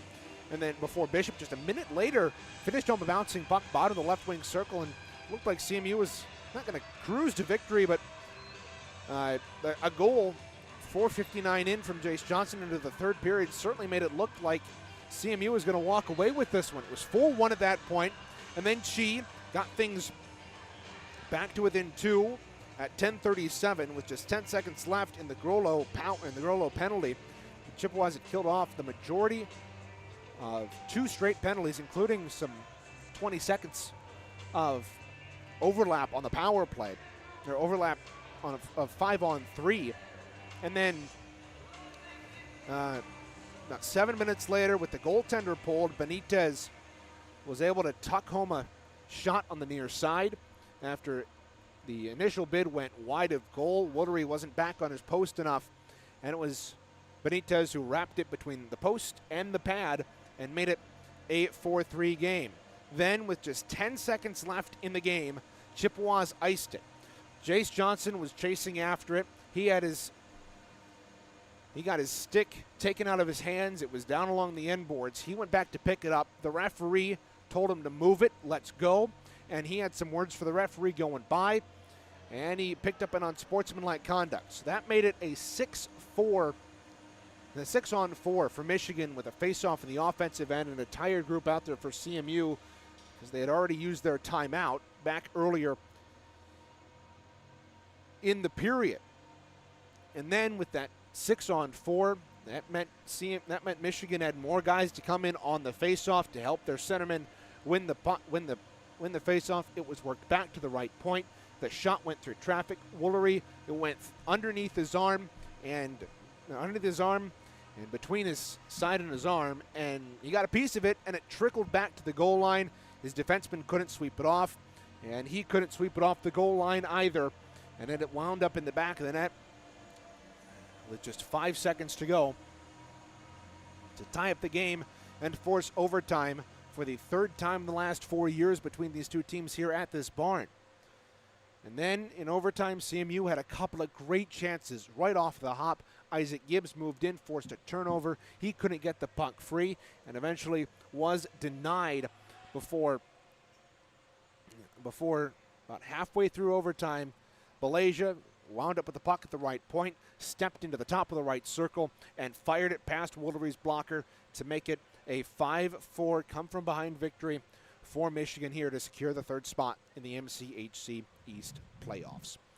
Let's take a look at our upcoming schedule for both these two teams. CMU, after tonight, has senior night next week. They'll take on Cincinnati, who is 3-10-2. So don't count your chickens before they hatch, but it should be a much more favorable matchup for Central Michigan here on both Valentine's Day and Senior Day. So Valentine's Day will face off at 8:30 p.m. We'll have pregame coverage for you here at 8:05 as the Chippewas will go into that one with a record of 11-17-2-0. We'll have pregame coverage for you right here on CCHN at 8:05. Michael Rosenkrantz will join me back in the booth. But those of you on CCHN, you can tune in to the women's broadcast here tonight from Martin Ice Arena. Ryan Donnelly and Zach Kennedy working that one for you. Not sure if we're going to have any audio broadcasters, but we'll at least have graphics and a camera there working for you. Or so I hope. Haven't heard anything bad for them, so I assume the broadcast is still on. But so CMU, after that Cincinnati weekend, will take on Michigan Flint in the first round of the playoffs. For the MCHC, of course, Oakland and LTU get the first round byes. Michigan, the number 3 seed, will play the number 6 seed Adrian, and the Chippewas will take on the Michigan Flint Wolverines, who they did sweep earlier on this season. Adrian was the lone team. Adrian got their lone victory in division against the Chippewas. So if you want to look at it that way, Chippewas have the better luck of it. They play a team that they didn't beat, that they didn't lose to in the regular season. Before we head out, let's take a look at our out-of-town scoreboards. The men's basketball team beating Texas State 85-70 in that one. So a good win there for CMU with Jacoby Headley leading the way with 20 points. Anthony Pritchard up there with 17 as well. So the Chippewas get the win, and a much-needed win in the Sun Belt Conference and MAC tournament or showcase. I don't know what tournament, showcase, one or the other. On the pro side, hey, look!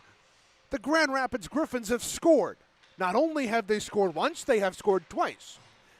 And they lead 2-0 over the Milwaukee Admirals. They're not even through the first period yet. So a good start for the Griffins, especially for scoring. After being held scoreless in their last 3 games, including against the Admirals last night, you got to think Bob Kaiser is really happy about that one. Griffins are on the air, Wood Radio 1300, 106.9 FM, and you can also watch on AHL TV. The Saginaw Spirit in action as well tonight against Guelph. They're up 3-0. Again, just 17 minutes into the first period. That's no surprise. Guelph has struggled this season.